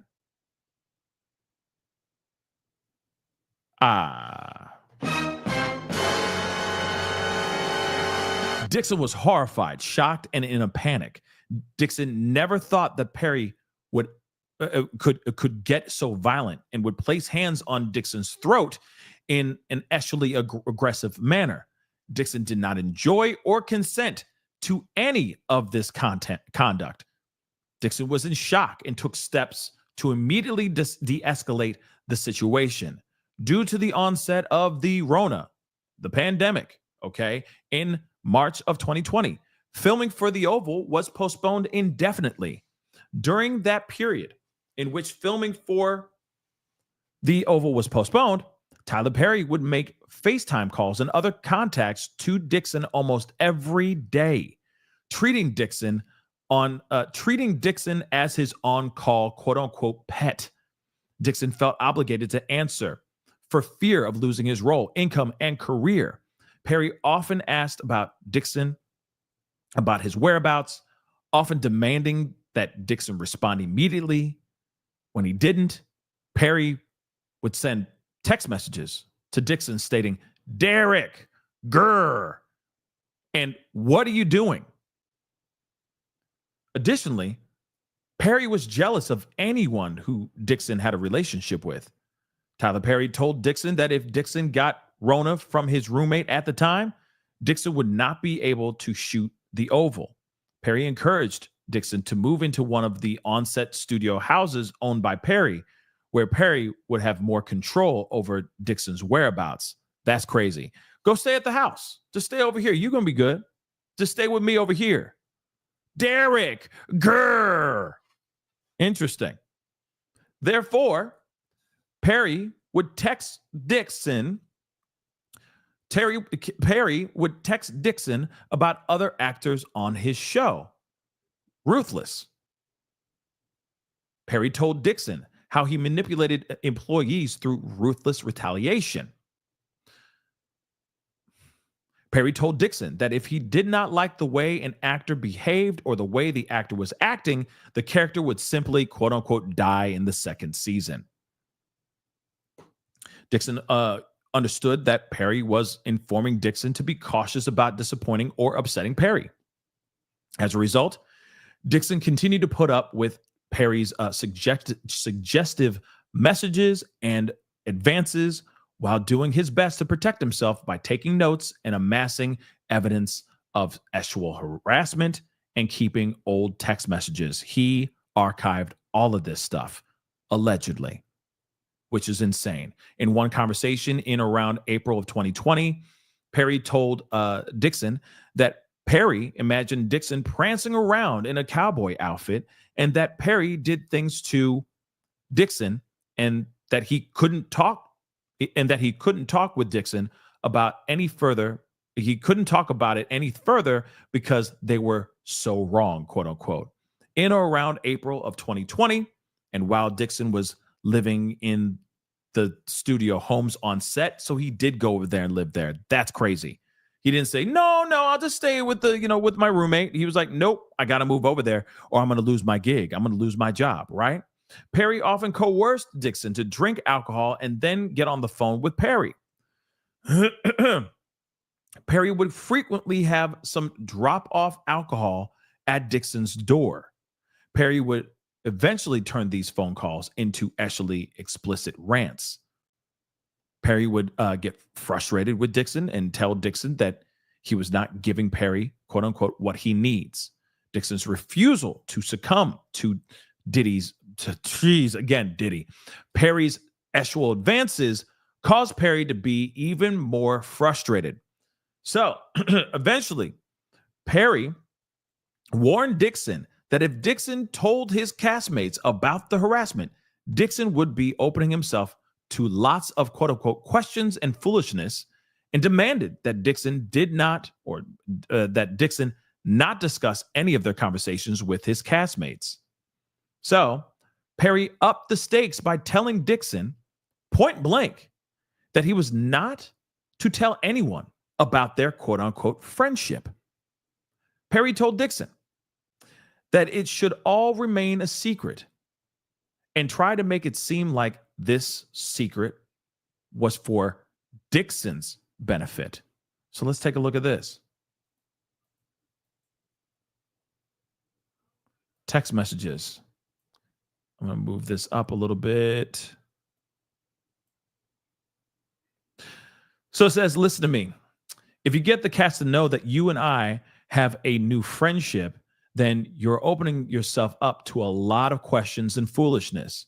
You want them to know that you are there because of your talent and not because you have a friendship or because Tony got me to give you a job. You earned your spot like anyone else. Don't give people an opportunity to play you small or they will. I can't teach you everything. Unfortunately, there are some things you'll have to learn for yourself. Because when we go back to work, I'm not going to know you. I don't have any friends that work for me, my friend. Professionalism is key. Interesting. That sounds very aggressive, doesn't it? So that he responds.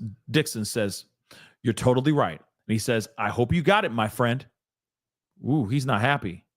That makes total sense. Just watch the behavior of everyone around me on set. Yeah, I will. I don't want to give anybody that opportunity because work is work. Interesting, right? It's like almost like keep your mouth shut. I can't teach you everything. I've been teaching you a lot, man. Okay? Teaching you stuff like you're my son. But if you go out here and start saying some things, people are going to be looking at you weird. And you don't want that, my friend.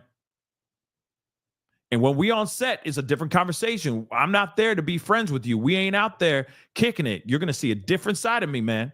Professionalism is key. I hope you get that, my friend. Like, that's crazy, right? It's very stern. I'm the boss, remember? I want you to remember that. Don't be dumb. Don't be dumb now.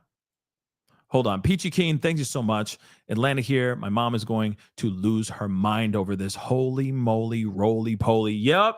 I mean, let me tell you something. Everyone's going to be losing their minds over this situation, okay? This is some shocking information. Let's be real, okay? And if any of these text messages are real, if any of this is real, Tyler Perry's got some explaining to do. He most definitely do. He most definitely does. Okay? He most definitely has a whole lot of explaining to do because this is bad.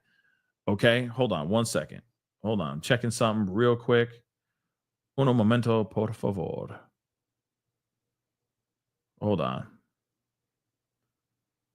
Hold on. Wait, what?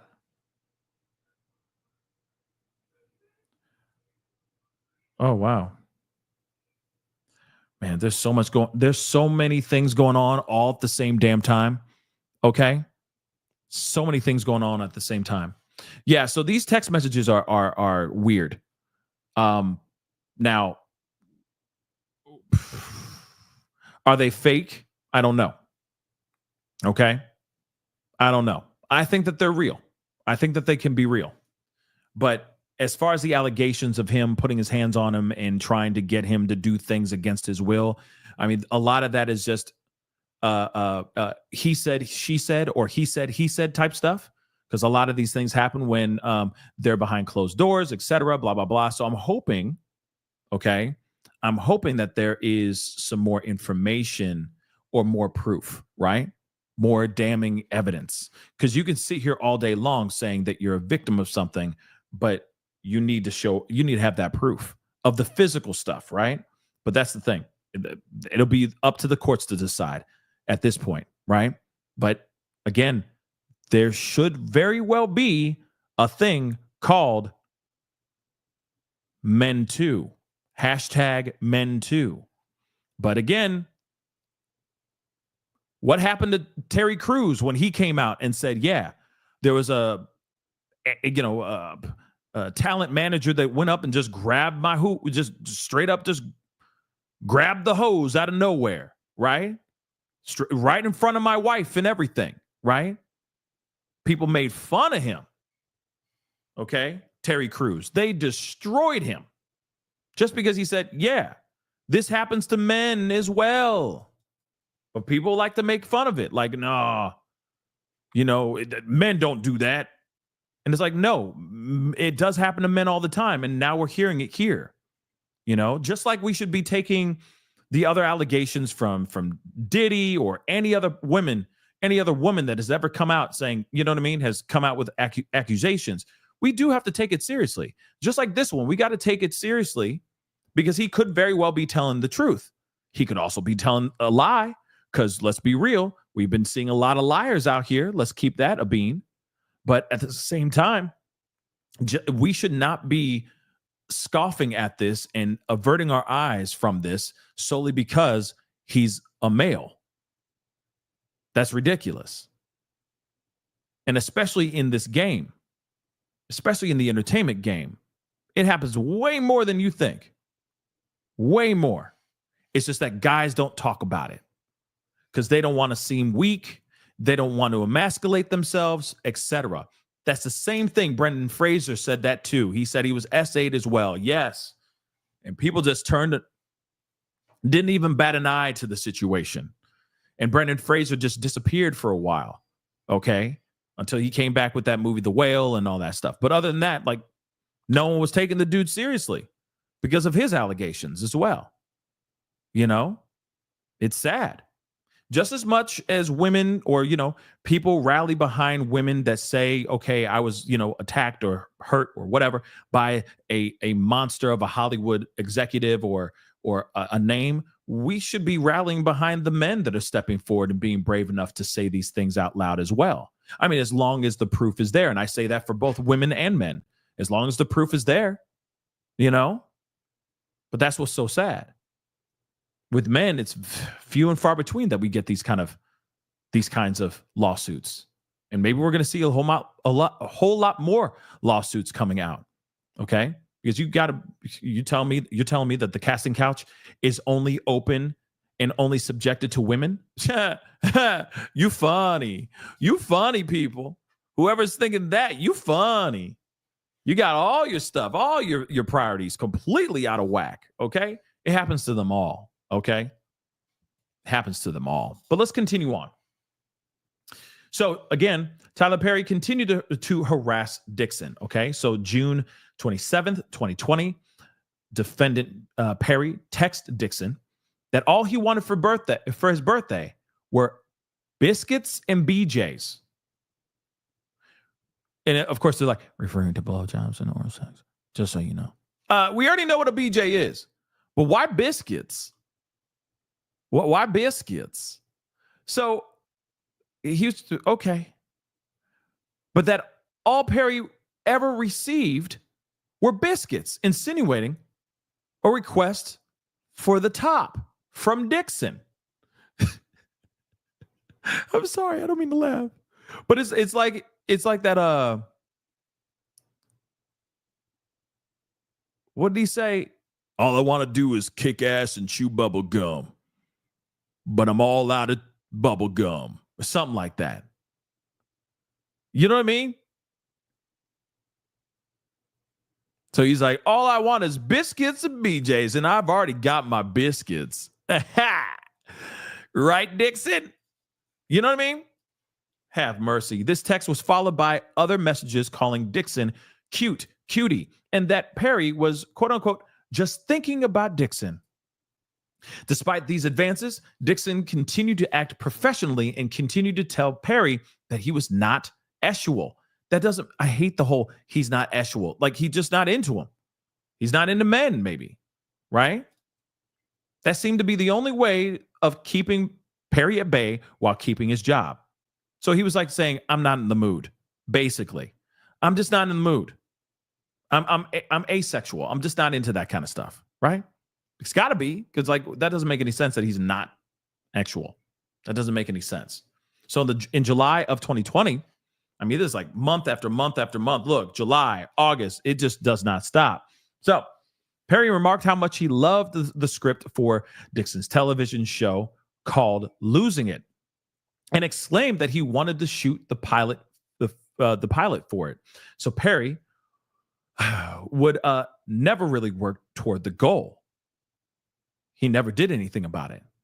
And what Perry was really doing was making Mr. Dixon more dependent on Perry so that Perry would later extract actual favors from Dixon as a quid pro quo to produce the pilot. So in or around August of 2020, Dixon and his castmates began shooting for the Oval after delays due to, COVID-19, during which time all castmates and crew lived on the studio set in a quarantine bubble.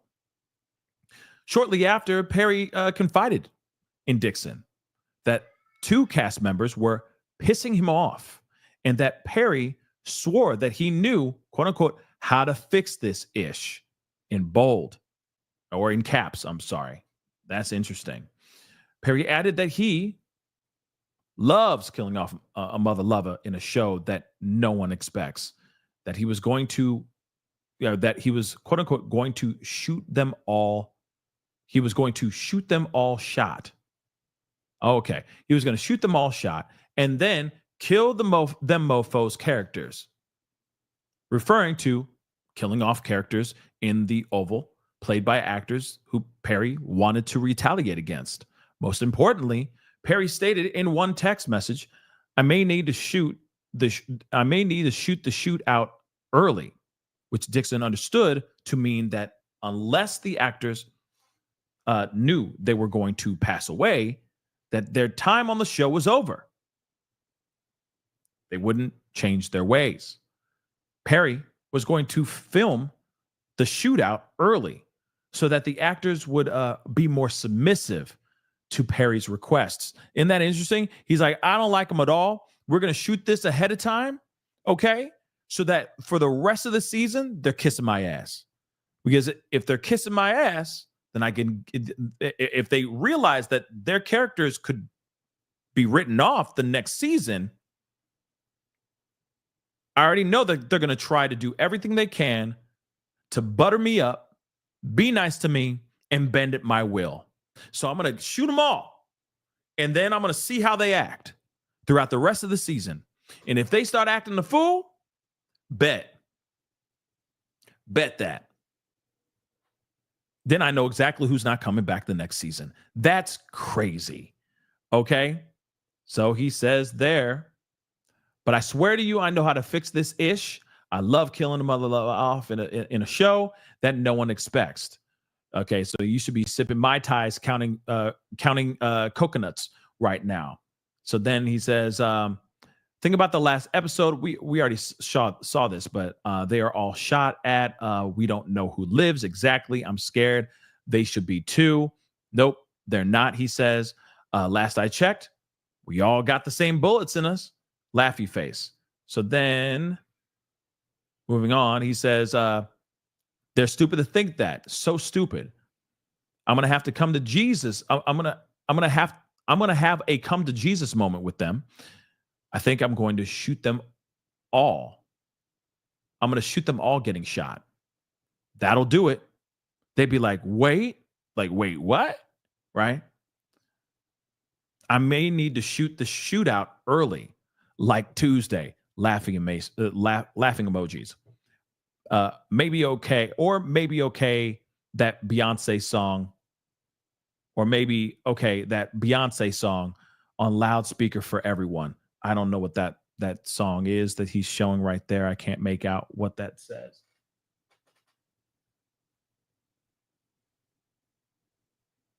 You must not know something. I don't know what that says, but interesting. So I was just about to text you this. So they're both thinking the same damn thing. Okay, interesting. Okay. So Perry intentionally made these comments to instill fear in Dixon. Mr. Dixon now knew that he too would lose his job if Dixon would not, quote unquote, play ball with Perry's actual harassment. This is what Perry has been setting up. Dixon was now fully reliant on Perry for his income, hope, and future aspirations. Perry made it clear that Dixon was not to disclose the relationship to anyone else. And Dixon was aware that Tyler Perry would kill him off the show for good, thereby ending his career if Dixon got on Perry's bad side.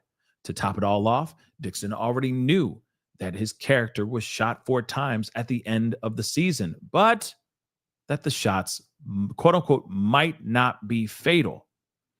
In July of 2020, Perry read the script of Dixon's pilot and told Dixon that he loved the show so much he wanted to shoot the pilot for it.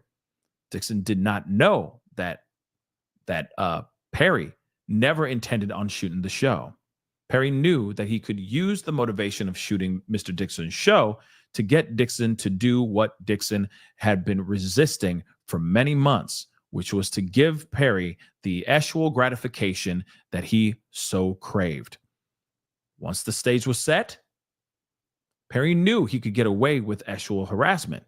During the filming of The Oval in 2020, Perry engaged in a severe and pervasive tirade of actual commentary, including but not limited to that Dixon liked being choked, following Dixon being choked by a cast member in one scene on The Oval. Why do you twist your hips when you walk? Wow. How do I get a day of Dixon? When will you? I'm sorry. I can't say that. Hold on. Let me just slow down. When will you be thick again? I'm sorry. I'm sorry. I'm sorry. Okay. He really said that. When will you be thick again? Okay. I love how I feel right now, but I don't like being horny. I feel sorry for the first person who flirts with me. I've been trying to put that energy somewhere else, but everything is actual on this stuff. That snake across the table made me think of, I guess, photo of Nicki Minaj from the music video of her song Anaconda, in which she references intercourse with male genitalia symbolized by a snake. I will gladly choke you right now, referring to his desire to choke Dixon in an actual way. A suggestion that Dixon should get braces behind his teeth, but that plaintiff would have to give up BJ's, and that it could be, quote unquote, dangerous for Dixon's partner, especially if they're not circumcised.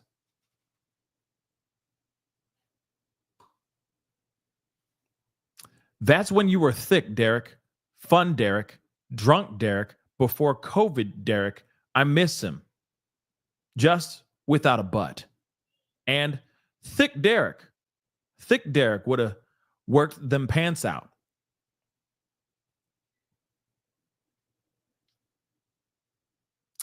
These are really text messages that he sent him? No, the thick Derek thing, we already talked about that. But the fact that he's like, when are you going to be thick again? And yeah, thick Derek would have worked them pants out. Perry also photographed Dixon's buttocks while on set and sending them the pictures to Dixon. 2 text messages of many show that Perry was jealous of seeing Dixon with other men, and that Perry described Dixon as, quote unquote, so beautiful.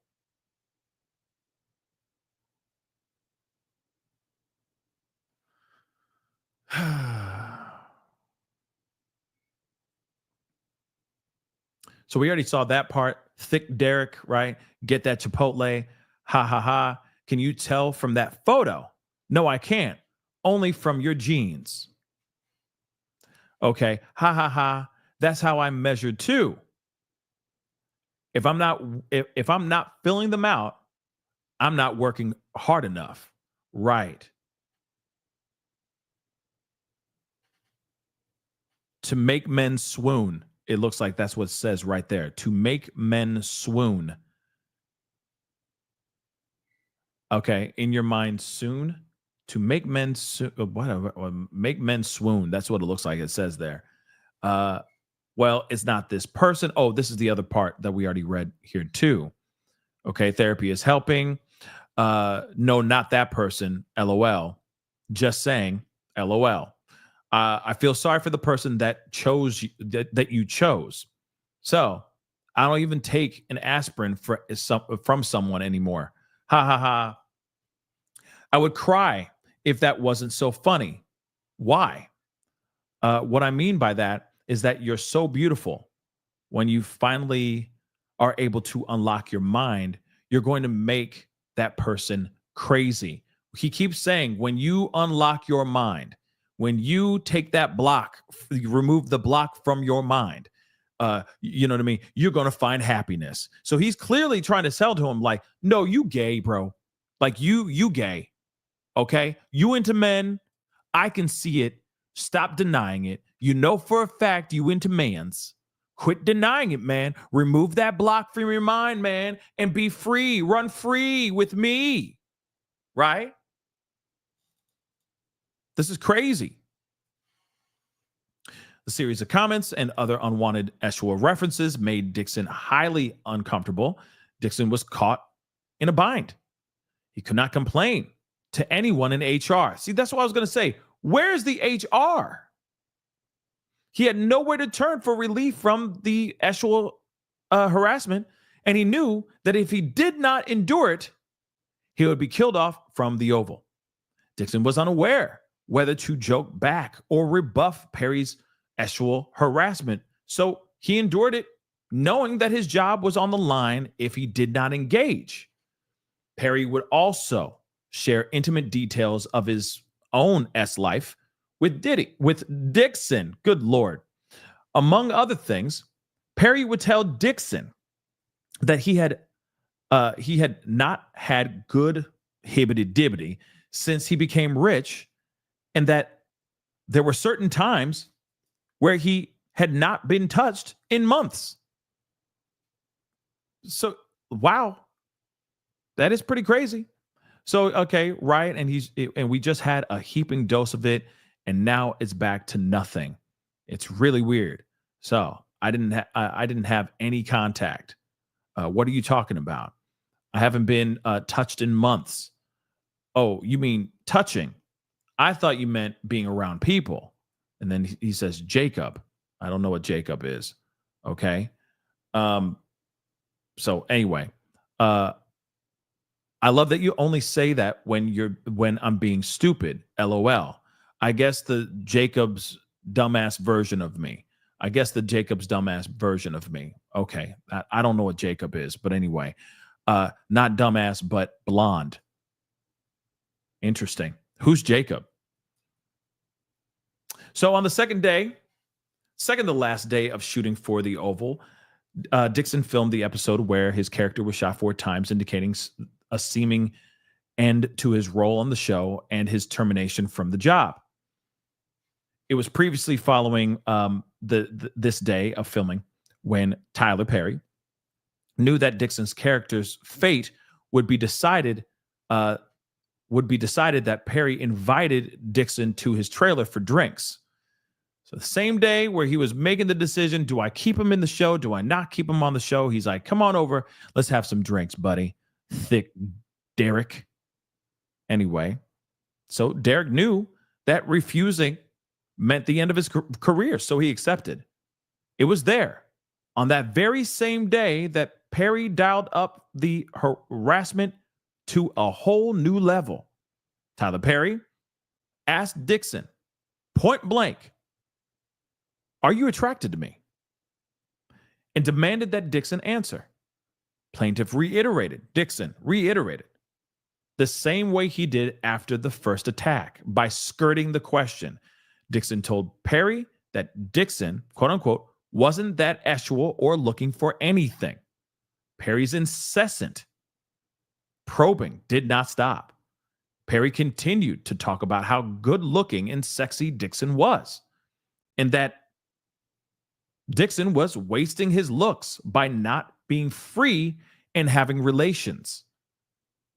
Dixon repeatedly deflected these comments with neutral answers, constantly looking for ways to avoid Tyler Perry's sexual interrogation, while continuing to worry about his future on the show The Oval.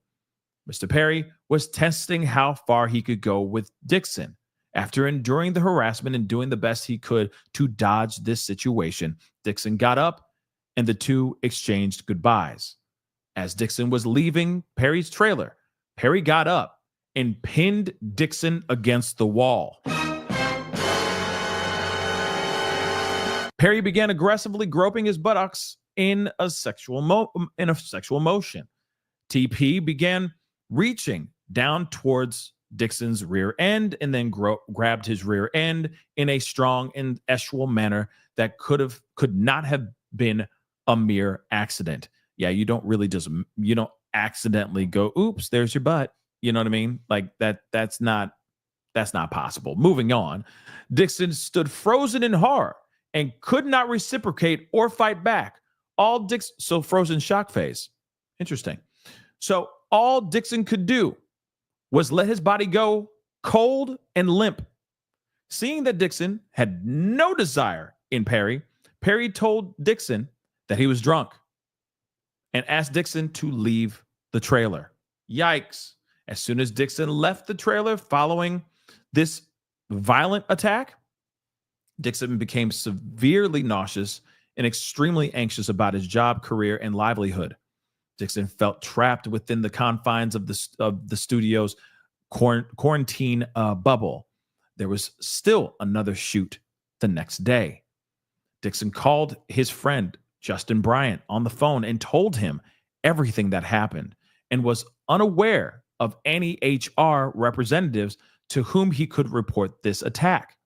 Plaintiff Dixon had no one to turn to and nowhere to go to save him from Perry's aggressive SH and exploitation. The next day, Perry acted like nothing happened this time. That nothing happened. And this time, he did not offer Mr. Dixon any apology. Following this exchange, Dixon began to avoid Perry as much as possible. However, Dixon still felt the need to answer Perry's incessant text messages, so he changed his approach. Dixon often pretended to be asleep to avoid being harassed by Perry. However, Perry persisted by texting Dixon the following messages. Are you awake? Stop ignoring me. You are awake, Derek. Wake up. I know you're not sleeping. And another one, give me attention. In or around early October of 2020, Perry invited Dixon and other actors from the Oval on a cast trip to his personal island in the Bahamas. Oh, this is the oof. Uh-oh. This is a recipe for disaster. Dixon knew, as did everyone else on the show, that declining to go on this trip might cause Perry to erase you from the show. Dixon agreed to go, knowing that the whole cast was going to be there. One night, while in Perry's private island in the Bahamas, the cast was having a party. At the end of the night, Perry told Dixon that he wanted to talk with him. So he was caught off guard. Perry made alcoholic drinks and forced Dixon to drink with him. Dixon knew that he could not refuse the drinks, otherwise he would risk upsetting Mr. Perry. Instead, he tried to stay in control and sip the drinks very slowly. Perry did not control himself. He drank until it was clear that the alcohol made him bold and especially aggressive.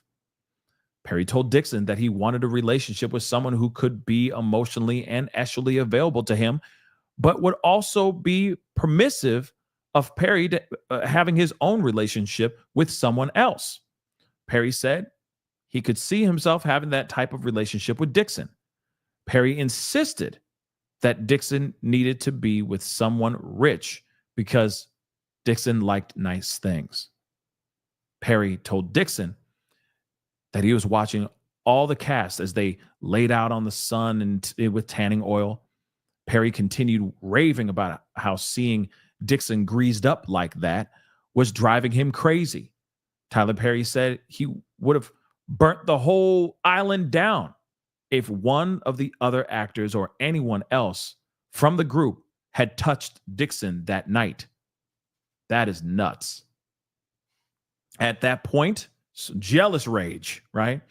At that point, he once again aggressively seized Dixon and groped his booty. Dixon once again did not reciprocate and froze up. Perry got the message and told Dixon to go to bed. Dixon was terrified and could barely sleep. From that moment on, Perry became extremely frustrated and possessive. Perry wanted desperately for Dixon to be attracted to him, but Dixon was not. In one exchange, Perry sent pictures of himself from the Bahamas to Dixon. Dixon responded that the water looked nice. Perry got upset that Dixon did not see the quote-unquote stud in the picture and instead focused on the water, man. Yeah, I could see. He's like, what? You looking at the water? Why aren't you looking at me, man? Damn. Perry called Dixon an a-hole for laughing out loud for the LOL at Perry's desire for Dixon to call him a stud. So look at this. There it is. There's the photo. Nice picture. Yeah, the water does look calm. Nice picture. Great, amazing, awesome picture. You don't see that stud in that nice picture? Rude. LOL. Yes, that's a stud. Asshole. He's like, what are you talking about? Yeah, the water's nice, but I look nicer. Why are you looking at the water, man? Damn, look at me. He wants that. He wants that love. He wants that D. Hold on 1 second.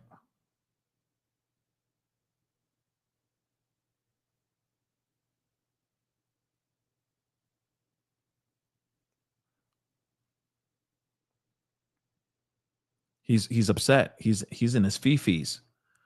Tyler Perry's in his fifis. See, here's the thing too. Aside from him, being alleged of doing this, like harassment and all that, I'm asking this really quick. Why hasn't he gotten the memo Like, why has he not said, okay, Derek Dixon does not want anything to do with Tyler Perry. He's not attracted to him. He doesn't want anything to do with him. Okay, Tyler in his own mind is like, why is he not sitting there going, Dixon's straight. Dixon's not interested in me. I'm not going to keep on pursuing him like Pepe Le Pew. Okay, I'm going to let him go. Why does it keep on happening? You know what I mean? Like, exactly, Babs. It's like, can't you take a mother-loving hint and kick rocks? You mean to tell me that there aren't other men that are probably down to be your DL, your sneaky link on the DL? You telling me that there's not other dudes that would be down for that? There's plenty of dudes that'd be down.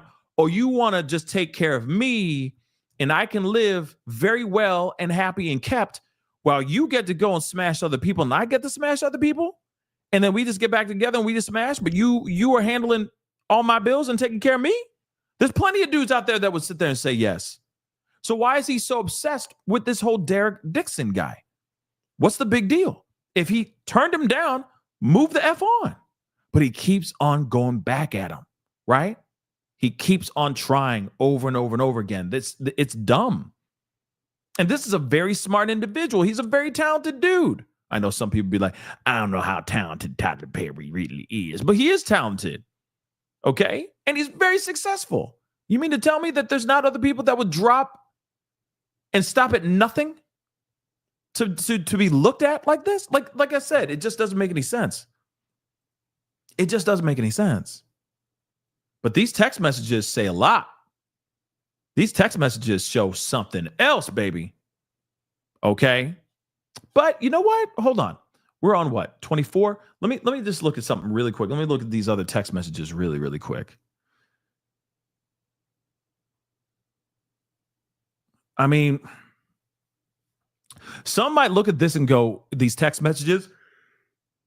Sure. Because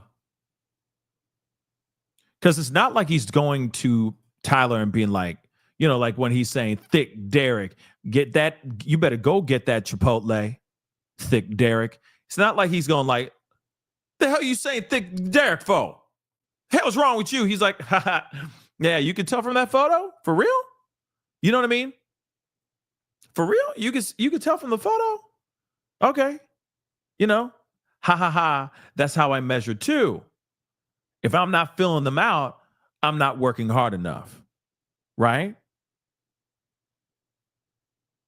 You know, it's almost like he's not, you know what I mean? He's like trying to play along with him, but keep him at bay, but not sitting there going like, yo, why you call me Thick Derek, though? I don't need to be called Thick Derek, bruh. I thought we were boys. Not those kind of boys, but you know what I mean? If you're looking for that thug in love, like we ain't doing that. I respect you and I want to work with you, but I'm not going to work with you. You understand? Now, I understand she can't say that, okay? Or he can't say that to him outright. But in the text messages, I could see some people looking at it going, wait a second. He's kind of toying with him a little bit too. He's kind of going along with it. But he could also be like, I'm scared to tell him to F off. I'm scared to draw a line and say you've crossed the line because he has power over him. He is the writer, producer, director, casting agent, basically, of his own shows, right? So I could see that. Okay? But let's continue on. On or around October 18th, 2020, and following Dixon's return from the Bahamas, Perry told Dixon that he was jealous that Dixon was giving too much attention to other men. See, now this is why I want to know, you know, because it clearly to me seems like Dixon is not, he's not gay. That's the vibe I'm getting, right? But Tyler Perry is convinced that he bats for the other team. You see what I'm saying? He is convinced. Yeah, you know what, Lipstick Love, you ain't wrong with that too. He is PR. You know what I mean? He is the sheriff. He is the chaplain. He is the executioner. He's even the lawyer of this little town. Right? He's the mayor. He's everything in this town. So it's like, oh yeah, where's the cook in this place? And he's like, sup? And he's like, whoa, hey, aren't you the mayor too? Yep, I'm also the chef here too. What can I get you? You know what I mean? He's everything. So as soon as he goes, oh my God, I need to talk to HR, he runs into the HR room and there's Tyler Perry. How you doing? You know what I mean? Can't escape it. All that power. That's crazy. But anyway, he's sitting there going, I'm upset that you're talking to other men, right? So let's continue on. Perry stated that Dixon was being too much of a social butterfly and that he would need Dixon to sit still this week, further attempting to exercise his influence over Dixon's interaction with other men. And he's like, I don't like the poll. So why you asking? Why you talking to me like you think I like the poll? But I don't like the poll. What the hell, Tyler? It's like, oh, I see how you eat that hot dog, though. I'm seeing how you eating that I'm just eating the hot dog. What? I see how you eating that banana dough. What are you talking about? I'm just eating the banana. What's going on? The man is basically saying, I am not gay. Leave me alone. And he's still being like, but I saw you the other day eating that banana. Why do you eat all these phallic looking foods the other day? Bananas, popsicles, hot dogs. But you wanted to get crazy and get that foot-long hot dog. Was it a foot-long hot dog, or was that a foot-long bratwurst? I saw it. I saw it all. And that was in one day, bruh. You clearly need that D. It's like, oh my God. Stop. I was just eating food. I was just asking that guy for directions. I wasn't trying to blow him. What the hell is going on here? Good God. Okay. Moving on, though. Perry continued to wield his position as Dixon's boss, demanding Eshwell attention in exchange for his continued employment. These text messages were followed by others to Dixon, like, Derek, don't you dare ignore me. I deserve better. I deserve attention all the time.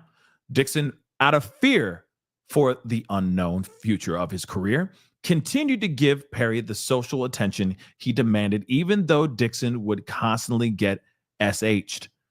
On several occasions, you know what I cook, Derek? Spaghetti, cake, I'm so drunk talking ish. What is this? What? Okay. What? So on several occasions, he would text him while he was drunk. And what I just read, okay? Which is weird, okay? Sounds like he's a very lonely man, it sounds like, for the most part. A lot of drinking on his own and then writing things like, you know what I cook, Derek? And then Derek's like, oh, okay, what do you cook? Spaghetti? Or what, you bake cakes? And he's like, I'm so drunk. I'm talking ish. Moving on. What the hell is this? Yeah. Swallowed up, indeed. So, in December of 2020, Dixon began feeling depleted due to Tyler Perry's continued pattern of SH. The attacks and harassment began manifesting into his physical health. So, Mr. Dixon had no one to turn to. He visited a physician who indicated that Dixon's exhibited severe symptoms of acute stress, insomnia, stomach issues, and dangerously low cortisol levels due to the SH&A. The physician prescribed Zoloft, an antidepressant for Dixon's ailments. The SH continued through the beginning of 2021.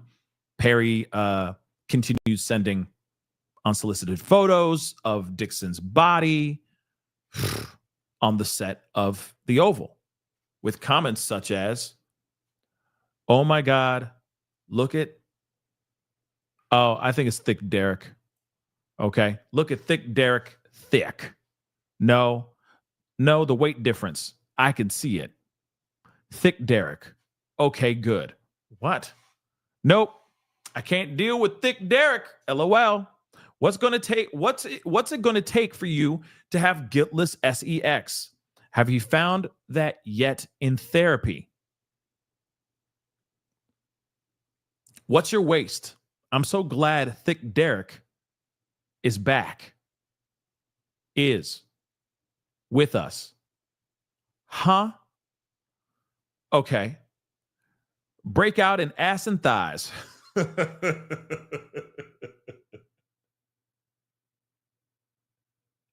I'm sorry. That has killed me. I'm sorry. Break out in ass and thighs. You home? I don't want to out you with your friends drinking. So you are the rose, but you are so blocked that you refuse to be smelt or opened.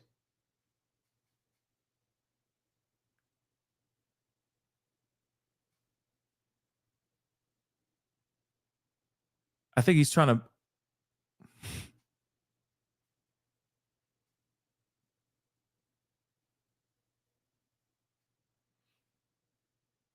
That's kind of okay. Moving on. He okay. Moving on. I mean, he is a writer.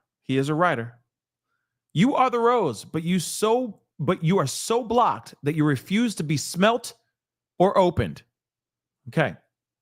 When you finally are able to unlock your mind, you're going to make that person crazy in a good way. Have you been intimate with someone? Why did that photo of plaintiff and another cast member make me jealous? You two together. Thick Derek, get that Chipotle. No, I can't. Only from your genes. Derek is there to make men swoon. What I mean by that is that you're so beautiful. When you we already read all this. When you finally unlock your mind, you're going to make that person crazy in a good way. So all of these things that he said, no straight man would be going on walks with you or cooking dinner with you unless they wanted to F you. I would F you. So just a lot of things. What are you doing hanging out with that girlfriend of yours? She wants you too. Everyone wants to F Jacob, referring to the character from Losing It, the character from his pilot called Losing It. Okay. Now I see what Jacob is coming from. I'm like, what is Jacob? Right? But interesting, right? So after several weeks of unreciprocated sexual innuendos and demands for attention, Perry lashed out at Dixon on set and asked if he needed to punch Dixon in the stomach for Dixon to act the way that Perry envisioned in a scene. This exchange was highly tense. And Perry's reaction stunned several cast members. Actors on set consoled Dixon for the abrasive interaction, confused as to why Perry overreacted in such a manner. But Dixon knew that Perry was lashing out due to his frustration and lack of attention Dixon was giving him. So June 4th, 2021, Perry invited Dixon to his house to spend some time together and discuss the pilot of Losing It. Although Dixon hesitated, he feared the consequences of disappointing Perry and believed and believed once losing it was a big show, he would be freed from under the clutches of Perry. No, I don't think so, though. During this visit, Perry made several alcohol beverages for himself and demanded to know why Dixon was not having relations with anyone. Perry probed further about Dixon's life, insisting that the two were becoming increasingly drunk and it was time to end the night. Perry led Dixon to a guest house where a guest bedroom was. Dixon would be staying there for the night. Inside the guest bedroom, Perry motioned to Dixon to come see a weight monitor that he had. Perry told Dixon that for the actual monitor to work, he would need to step on the monitor wearing only his underwear and pushed Dixon to try it. So Dixon tried to avoid the uncomfortable situation, but decided it was better to comply and hurry to bed than wait for an alternative at that point. Interesting. He's like, well, I don't want to do it. He's like, well, I'll just do it. Okay, F it, I'll do it anyway. You know what I mean? It's very interesting, right? Very interesting. Yeah, get on the thing. Get on the thing. All you got to do is step on the thing. But you know what? I wonder how much do you weigh? You got to take off your clothes though. Okay? You got to strip your clothes down and then get on the thing, and then it will tell you how much you weigh and all that. It's a pretty cool little thing. Yeah, you just do it. Just do it. It's fine. And he's like, oh, okay, I'll do it. Even though this guy has been trying to get in his pants this entire time for years now. For years, for trying to get into this guy's pants. And he still says, all right, fine. I'll just, okay. Okay, let me just, you know what I mean? Pretty crazy. So Perry began to vigorously grab, grope, and play with his booty. And there's only one way to do it, and it's going to be in that manner, in a spicy manner. Dixon was naked, stunned, and seized by tremendous fear. Dixon started to tell Perry that he did not want his underwear down, that Dixon didn't want to be naked, and that Dixon didn't want this. He said, no, basically. Okay? Dixon quickly reached and pulled his underwear back up. As soon as he did, Perry grabbed Dixon's reaching arm with a tight grip and held fast. Perry told Dixon to quote unquote relax and to quote unquote just let it happen. And that Perry quote unquote wasn't going to hurt Dixon. Perry continued to grope his behind. Dixon's anxiety rapidly escalated, thinking that he might soon be AR'd. Dixon was not sure what to do, and his breath shortened. Perry ignored Dixon's refusals and held his hand fast, preventing him from reaching for his underwear. So Dixon, in his birthday suit, and was being groped by a large, drunk, and actually frustrated 6'5" man who had Dixon in his clutches. Dixon did not know if he was going to have to get into a physical fight, but he knew that any efforts to fight back were hopeless. Perry had armed security at his gate. Was much larger than Dixon, and told Dixon that he had several pew-pews in the home.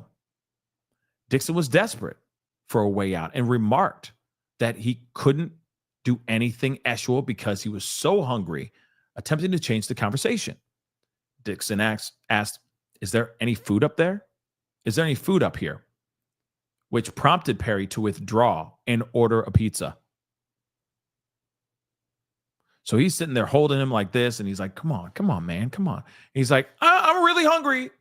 Can we get some Pizza Hut? And he's like, you know what? I'm glad you said that. I got him on speed dial. 2 for $25. 2 for $25. Let me do that really quick. What do you look like you just a cheese guy. Or are you just a works? What do you usually put on your stuff? Right? Interesting. So afterwards, he returned to the guest house. He was unable to lock the bedroom door, locked himself in the guest house bathroom, and slept on the floor. Dixon then attempted to contact some close friends about the incident. The following morning, Dixon realized that he had left his car keys in the main house, and upon going to retrieve them, encountered Perry. Perry told Dixon that last night's incident was, quote unquote, why the two shouldn't drink together, and that the previous night's incident shouldn't have happened. He responded by saying, oh, so that was my fault? To which Perry replied, no. I'm not saying that. I'm just saying that shouldn't have happened, and I drank too much. Attempting to excuse himself for grabbing Dixon's buttocks, groping Dixon, and attempting to have relations with Dixon against his will. At this point, Dixon left Perry's home uncontrollably shaking and contacted his close friends to discuss the unspeakable horror from that night before. For the next several days until June 6, 2021, Perry texted and called Dixon incessantly with messages asking Dixon to call or answer his calls. Finally, Dixon answered, at which point Perry began to apologize, blaming the testosterone supplements he was taking at the time. Oh my God. Now, because he's on TRT, he's like, man, I'm sorry, man. I was roiding out. I'm so sorry. You know, it was the alcohol and the roids, and yeah, my bad, yo. My bad. Perry had confided in Dixon about these supplements in the past messages and decided to use them as a scapegoat for his actions. Dixon emphasized that he was, quote unquote, not okay with what happened, and that he had, quote unquote, never asked Perry for anything, to which Perry replied, I know, that's why I like you. Perry further attempted to rectify his misconduct by inviting Dixon on a yacht trip and telling Dixon that Perry was for sure going to make Dixon's pilot. Dixon realized that Perry was offering to make losing it to effectively silence Dixon. You could have already figured that out a long ass time ago when the first attempt happened. See what I'm saying? It's all these attempts that happen over and over and over and over and over again. And then he keeps going back, which doesn't make any sense, right? It just doesn't make any sense. Sorry, guys.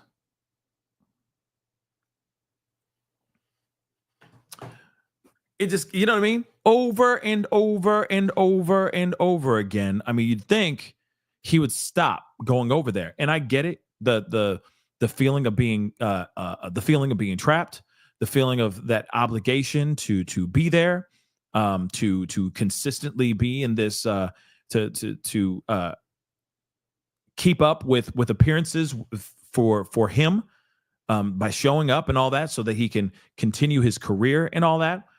This is very much echoing a lot of themes that we're dealing with the Diddy trial, for sure. So again, when we see something like this, it's, you know, I mean, in a way, you know, I kind of feel bad for the dude. You know what I mean? I mean, it's crazy. So Perry sent text messages trying to arrange Dixon to come on his yacht with another person so that Dixon would feel more comfortable. Dixon responded that he would not board the yacht and refused Perry's invitation, which is all right here. Okay. He's like, please call me as soon as you can. I really need to talk to you, my friend. Please call me as soon as you can. Trying to do rooms on the boat. If I invite Bill, would you be okay sharing a room with him or not? And he's like, hey, I appreciate the invite, but I think I need some more time and don't think I can go in a trip just now, I'm assuming.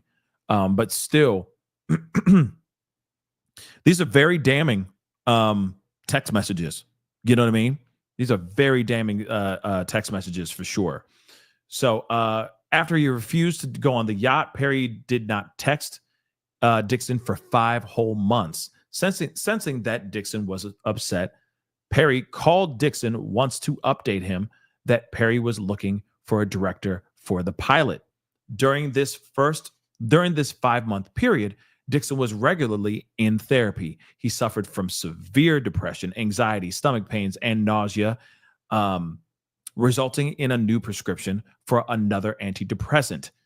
Dixon was diagnosed with post-traumatic stress disorder, and his therapist recommended that he seek outpatient treatment, costing upwards of $20,000, a price too high for Dixon at the time.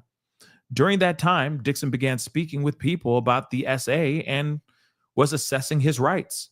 As soon as Perry realized that Dixon was done talking to him, Dixon got a message from Perry's quote-unquote fixers. Perry's fixers contacted Dixon, indicating Dixon's character in the Oval, the one who was shot, would be returning with a new storyline next season, and Dixon was receiving a graduated raise from $10,000 per episode to $16,000 per episode that would continue to increase to upwards of $19,000 per episode over the coming seasons. Wow. The attorney said that Christmas came early for Dixon because he was, quote unquote, doing a good job on the Oval. However, they also told Dixon he was, quote unquote, forbidden from letting his castmates know about the raise because nobody other than him would be receiving a similar pay raise. So, lastly, the fixers told Dixon that Perry wanted to buy the rights to produce the pilot of Losing It and planned to spend up to $1 million producing the pilot. Dixon immediately knew why he was getting this raise and why the pilot was being produced. He knew he could keep the money and the job or complain about SH, but not both. The situation facing Dixon presented a challenging decision that left him unable to make any action or make any decision. Hold on. Oh, okay. All right. Where was I? Make any decision. The prospect of the SA and SH becoming public and dealing with Perry's highly paid attorneys was daunting. Perry had significant resources, whereas Dixon did not. Dixon's goals of working as an actor and being discovered for his talents might be jeopardized. In what was an extremely difficult decision, Dixon bowed to the pressure and fear of losing his livelihood, and in hopes of advancing his career, Dixon decided to return to the set and have his pilot produced. He insisted, however, and decided to put safeguards in place between himself and Perry. In or about November of 2021, he returned to shoot the Oval. It was then when he saw Perry for the first time in person since the June 2021 attack. Dixon suffered a panic attack in his trailer, prompting another actor to calm Dixon down. I wonder who that actor is. And is he a witness? Can he corroborate this story? Seeing Dixon was still upset, Perry knew that he had to up the ante to ensure Dixon's silence. Perry began periodically texting plaintiff regarding the production of the pilot, Losing It, to string Dixon along. Soon after, Dixon received a call from a member of Perry's production team telling him that they were considering shooting his pilot in the coming fall of 2021. Dixon was desperate for this good news, given the uncertainty surrounding his finances and concern about his future. On or around March 4th of 2022, he signed the literary purchase agreement for the pilot, giving the rights for the series to defendant TPS, Tyler Perry Studios.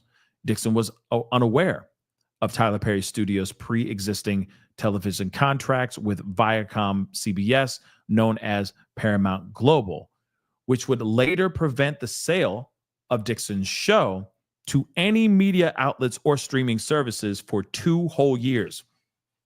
On or around March 21st, 2022, shortly after seeing each other on the set of The Oval, Dixon and Perry began shooting the pilot. Perry called Dixon following the shoot, telling him that the show would net $2 to $3 million per episode and run for 2 seasons guaranteed. Wow. Perry purchased the rights to Losing It from Dixon, but did not try to sell it to any network. In fact, Perry was under contract with Viacom CBS, preventing him from selling Dixon's show for an additional 2 years following the purchase. In other words, Perry spent money shooting a pilot for a show and then purchasing the rights to it, knowing that Perry could not sell the show for 2 years. Clearly, this was done for the alternative motive of silencing Mr. Dixon. Oh my God. That's insane. That's really insane. So as it turns out, Perry had no intention of ever producing Losing It. Perry never made any effort to sell the show or shop it. Perry was using the show as a quid pro quo to Dixon, holding its production over Dixon's head like the sword of Damocles. I don't know that. Damocles? I don't know what that is. But anyway, Damocles? The sword of Damocles. That's interesting. Holding its production over Dixon's head like the sword of Damocles. Okay. In or around April 9th of 2022, to his surprise, plaintiff Dixon received the script for another season of The Oval, in which Dixon's character, originally written as a grocery store clerk, would play a male pro being pursued by a pimp. This character's scenes and story shared eerie similarities to Perry's pursuit of Dixon. While it's not surprising that one of Perry's characters would end up this way, the timing of change to Dixon was a very clear message. As Dixon continued to read through his scripts, he started to notice that Perry included lines taken directly from things that Perry and Dixon spoke about. Perry started to base the script on real life and made it personal. For example, Perry wrote about Dixon that, quote unquote, I don't like none of my B words running away. He was making good money for me. Interesting. In or around April 2022, before beginning to shoot the next season of The Oval, Perry called Dixon to discuss what happened in June of 2021. On the call, Perry lectured Dixon about how Dixon was overreacting to the SA because of prior SAs in Dixon's life. Perry said, this is saying that Perry or Dixon is a survivor. There's a victim of previous SAs in the past. That's interesting. That's interesting information. Perry said that there was a quote unquote misunderstanding and miscommunication, and that Dixon needed to say no stronger. In other words, Perry blamed Dixon for the SA, claiming that Perry felt that Dixon's no was really a yes because Dixon did not say no strongly enough, which is insane for him to say. Okay? So as not to jeopardize his employment with Perry and the studios, he dismissed the conversation, especially due to the allegedly impending sale of his show to a major broadcasting company, because now he's holding on to that for 2 years, right? So on or around October of 2022, after filming a full season of the Oval, Perry told Dixon that despite shooting the pilot, it could, quote unquote, take a while to place, and that Perry couldn't do any other television series until, quote unquote, his deal was up with Viacom, which would take about 2 whole years. I mean, that's crazy. And having a sitcom or a pilot just sitting there collecting dust for 2 years, I mean, that would be torture, right? So around January of 2023, Dixon indicated that he was moving to Santa Monica. He did so to put some distance between himself and Perry. Perry replied that he was glad to hear that Dixon was moving away and asked if Dixon's no was stronger before he left. Perry reiterated that Dixon should have a strong no and make it clear when he said no. This was Perry's way of once again referring to his June attack on him in 2021 and making it clear that Perry felt no remorse for attacking Dixon against Dixon's will. Dixon remained calm considering these triggering comments because he needed Perry to help him with his dreams of producing a show.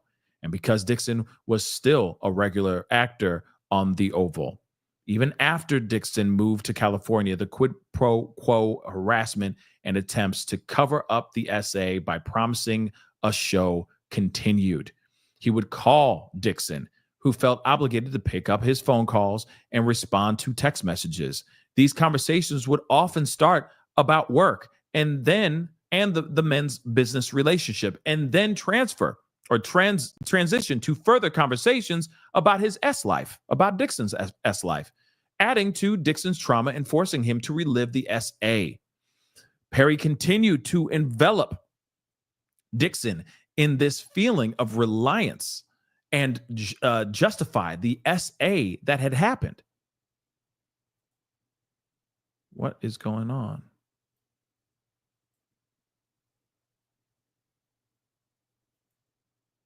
What the heck is going on? That's weird. Where was I? This thing is tripping.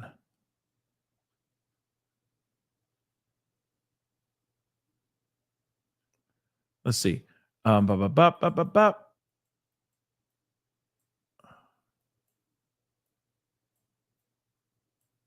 Okay, so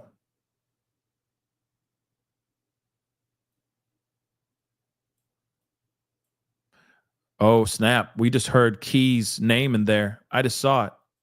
Uh-oh. Okay. Make it clear, blah, blah, blah. Against his will. About what happened. Okay. Medusa, thank you so much for the super sticker. I appreciate it. Okay. So on around, okay, contact indicated he was going to be, okay. So on or around October of 2023, Tyler Perry finally contacted Dixon indicating that he was going to be finished with his Paramount Global contract in January of 2024 and that he would be able to start working on selling the pilot, Losing It. Perry was just hoping that the statute of limitations would run on Dixon's, SA claims before closing the door on his hopes and on the quid pro quo that Perry offered for Dixon's silence. So, in the same conversation where they were talking about Perry starting to do things with Losing It, Tyler Perry also asked Dixon who he was having relations with. Perry further pushed for details, asking Dixon if he was the quote-unquote giver or the receiver in this scenario, or if plaintiff used protection and prep when engaging in sexual acts. Perry continued to probe other intimate details about his S life. So Perry, again, told Dixon that Perry wants a partner with whom he could have an emotional and sexual relationship, but who goes back to their partner at the end of the day. Like I said, he wants to have his cake and eat it too, basically. He wants biscuits and BJs, guys. Biscuits and BJs. Moving on, though. In December of 2023, here's Christian Key's name. Look at that. Christian Keys, another actor who worked for Perry prior to Dixon's employment, posted a video on social media platforms detailing his experience with an anonymous Black Hollywood billionaire, which Dixon pieced together and believes to be Tyler Perry. Oh boy. Oh boy. So Dixon heard Mr. Key's account and saw that Perry had been engaging in the same sexual conduct as other actors. He's like, I see the same pattern. Just like the interactions described by Keys, Perry would get drunk, climb into Dixon's bed, and start fondling his booty. Dixon wanted to share his experiences with social media to prevent other actors from being aided at the hands of Perry.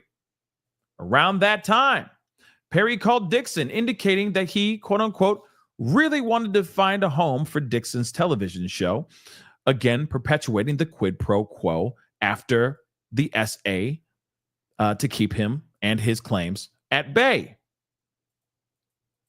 Then, in January of 2024, Perry told Dixon that Dixon to begin working on a pitch deck for investors for the pilot.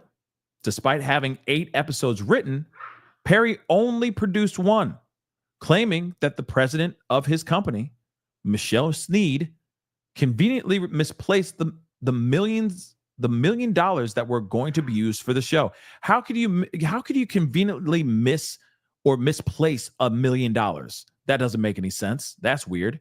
During this time, Perry further solicited Dixon's assistance with other films and projects with Tyler Perry was working on.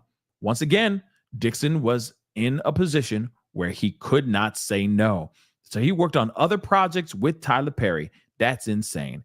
In or around March of 2024, Tyler Perry indicated to Derek Dixon that the individual who was meant to pitch the pilot became depressed and could no longer pitch the show. This was another excuse for the fact that Perry never liked the show and never intended to sell it. That is insane. Okay? But look at this text message here. I can call you later or tomorrow sometime. And this is what Tyler Perry's saying. You have a really fresh voice and take on things. I don't know where this is going, but I laughed the entire time. I could see the world and the characters. My exclusivity ends in 30 days. That's with the Paramount thing, the Viacom CBS stuff. I want to take I want to take Losing It out to Amazon or Netflix after that and gauge their interest. But I also want to try and get you with the right people to help you make these shows work. They are not for my audience, but we need to find a home for this stuff. So in other words, it's a white show. It's mainly a white characters and white actors, that kind of thing. So that's what he means by it's not really for my audience, but we need to find a home for this stuff, for this show, right? I don't want to miss another. I don't want to miss another Schitt's Creek, which was a pretty funny show, by the way. I know that Eugene bought that to me first, but I didn't get it. Okay. That's crazy. Eugene Levy went to him and was like, yo, I got this show. It's really funny, blah, blah, blah. And he's like, I don't get it. And the show was actually pretty funny back in the day. So Aman gets here tomorrow. So he's got my full attention. I'll be trapped until the day after Christmas. So let's talk then. So, wow. I was worried you'd even like it because it's a weird concept. So thank you. So again, he's like, hey, I think it's really funny. I see some potential. Let's do something with this, right? I don't know what's going on with my dogs. My dogs are losing their doggone minds. I don't know what's going on, guys. They've been getting at each other for some weird reason. They're fine. It's nothing, no big deal, but they just trip for some weird reason. Okay. But yeah, the show was actually, Schitt's Creek was actually pretty funny. But moving on. Okay. Dixon did not get angry or allow Perry more time to figure things out for the show. Mistakenly sensing that Dixon had forgiven him, Perry started back up with the harassment. Perry continued to harass Dixon, who was still working on the Oval and who was still waiting eagerly for Perry to sell losing it. Man, Perry would tell Dixon that he, quote unquote, loved Dixon, that Dixon should be living his life, and that Dixon should be having more, that's that hibbity dibbity more. Perry even indicated that he would send Dixon's show to Peter Friedlander at Netflix. But all this was just an attempt to remind Dixon of the sword of Damocles hanging over his neck. Later, Perry told Dixon that that Netflix turned the show down. Dixon was never contacted by any individuals from Netflix regarding the show, and no sale ever materialized. In around June of 2024, Perry, sensing that Dixon was getting frustrated about his show and not getting off the ground and still concerned about the essay being made public, offered Dixon a position as a writer on Perry's shows, indicating that he needed a replacement to continue writing. It was only then that Dixon woke up and realized that Perry was never going to be serious about helping Dixon. Perry was only going to do things for Dixon if Dixon played along with the SH and A. Perry was only interested in preventing Dixon from exposing the dark side of Tyler Perry. Perry only cared about people he only cared about how people still view him as the victim he once was, even now as he took shape as the victimizer. Dixon became sick to his stomach. Rather than continuing down this path, Dixon took the heroic step of reporting the SH to the EEOC.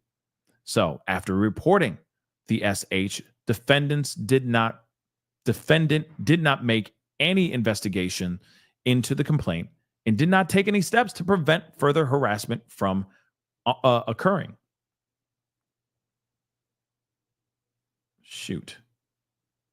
From occurring.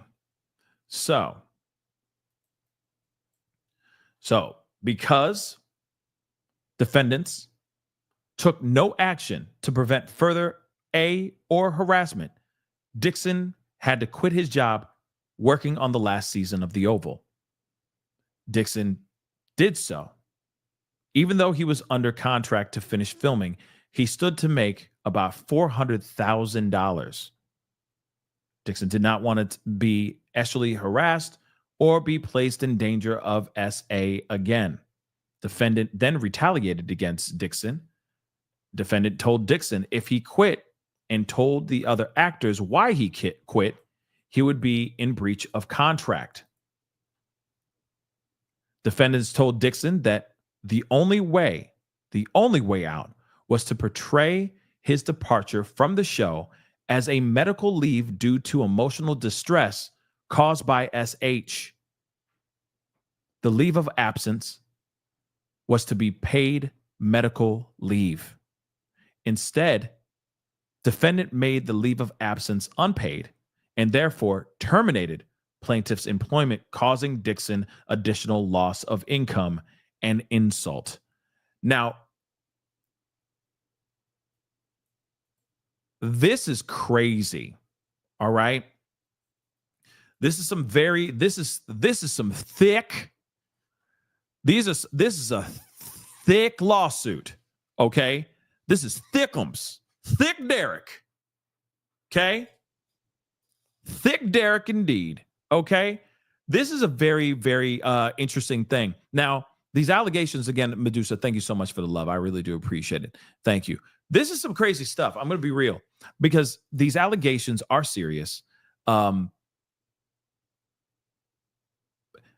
don't know how they're going to be able to do any type of investigation to make sure that this is 100% real. But I will say this.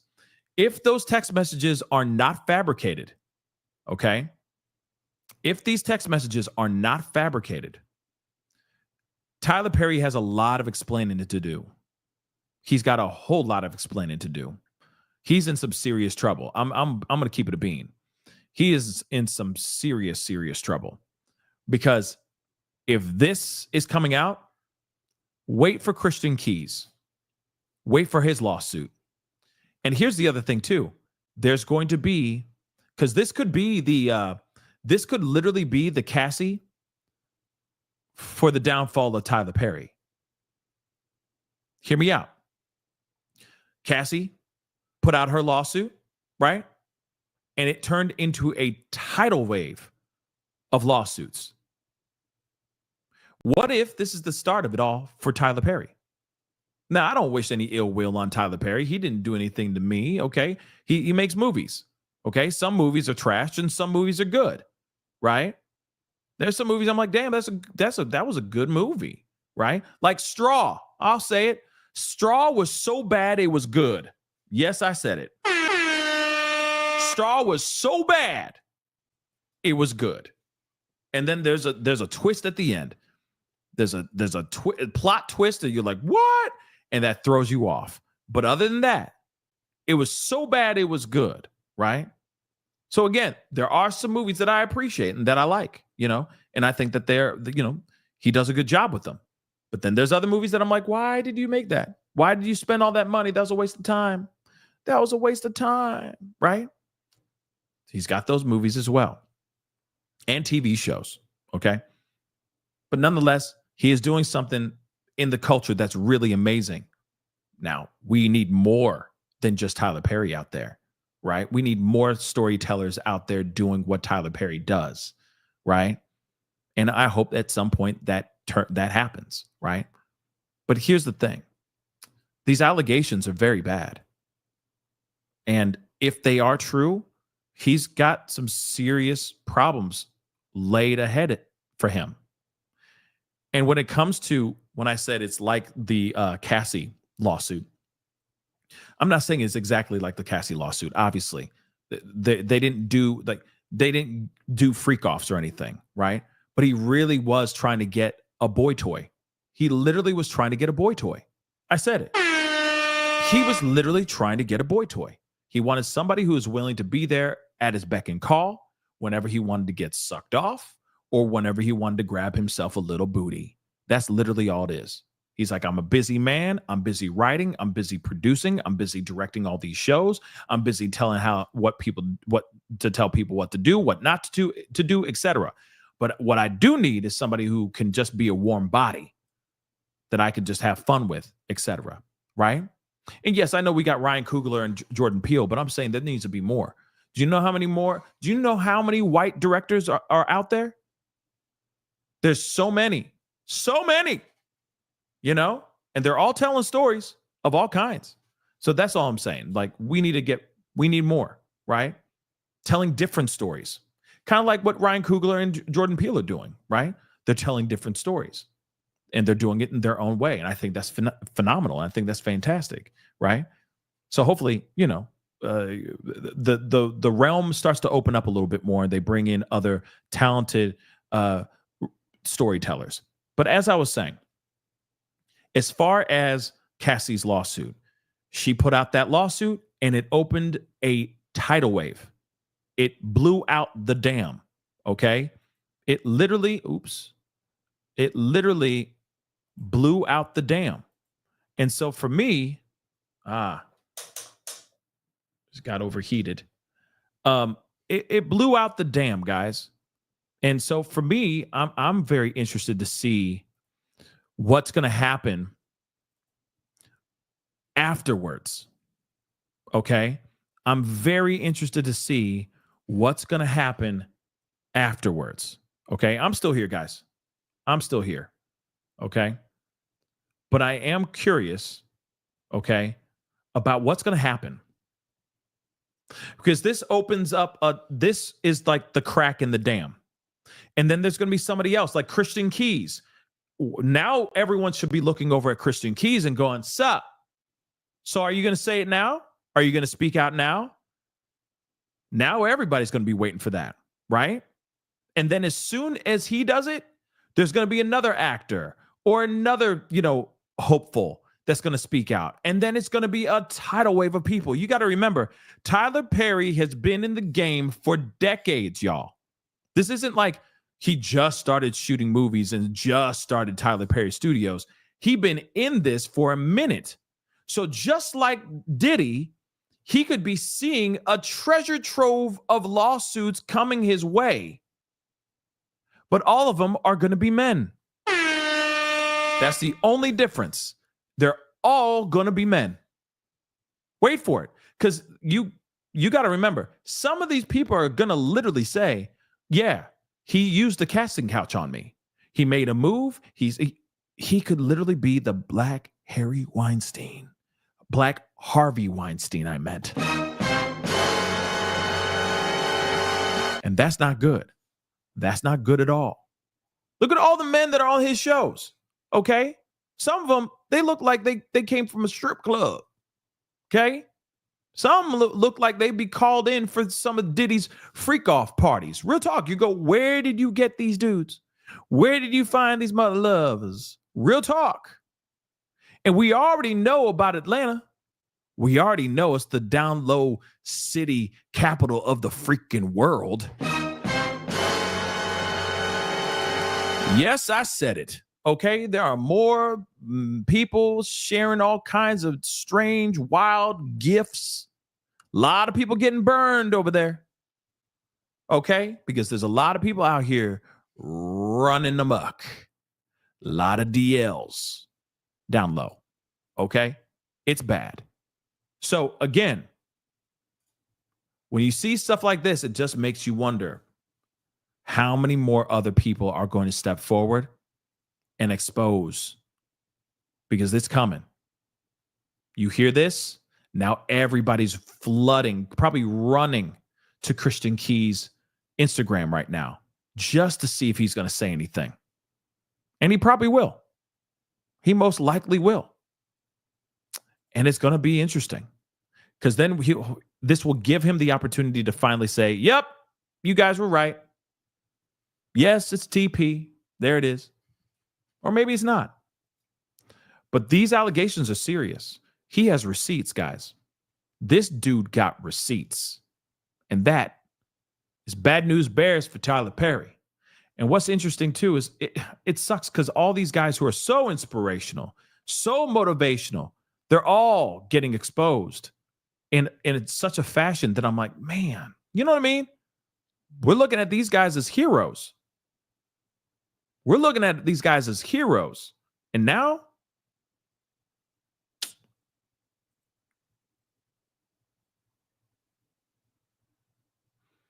it seems like all these images, all these people that we have literally put up, hoisted on our shoulders, suddenly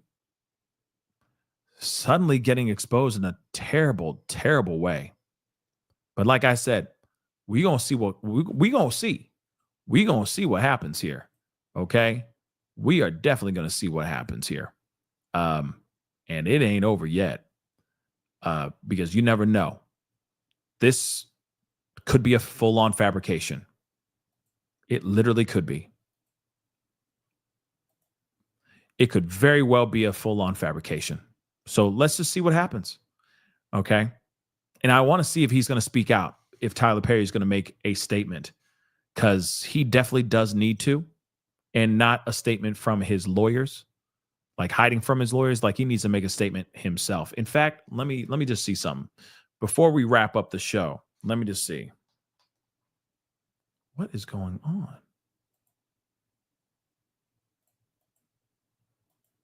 What is going on?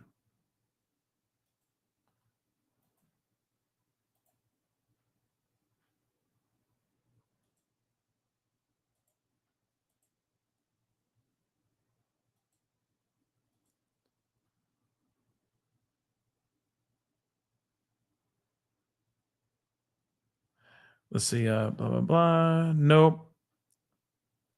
I don't see any statement by him yet. But you know what's coming.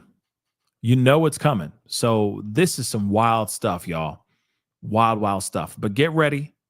Okay? This is just crazy, guys. I'm sorry. I'm still very shocked, but it ain't over yet. He'll be speaking out soon enough. And you know for a fact, like I said, it won't only just be this guy. I just feel it in my bones. There's going to be more people stepping forward. Wait for it.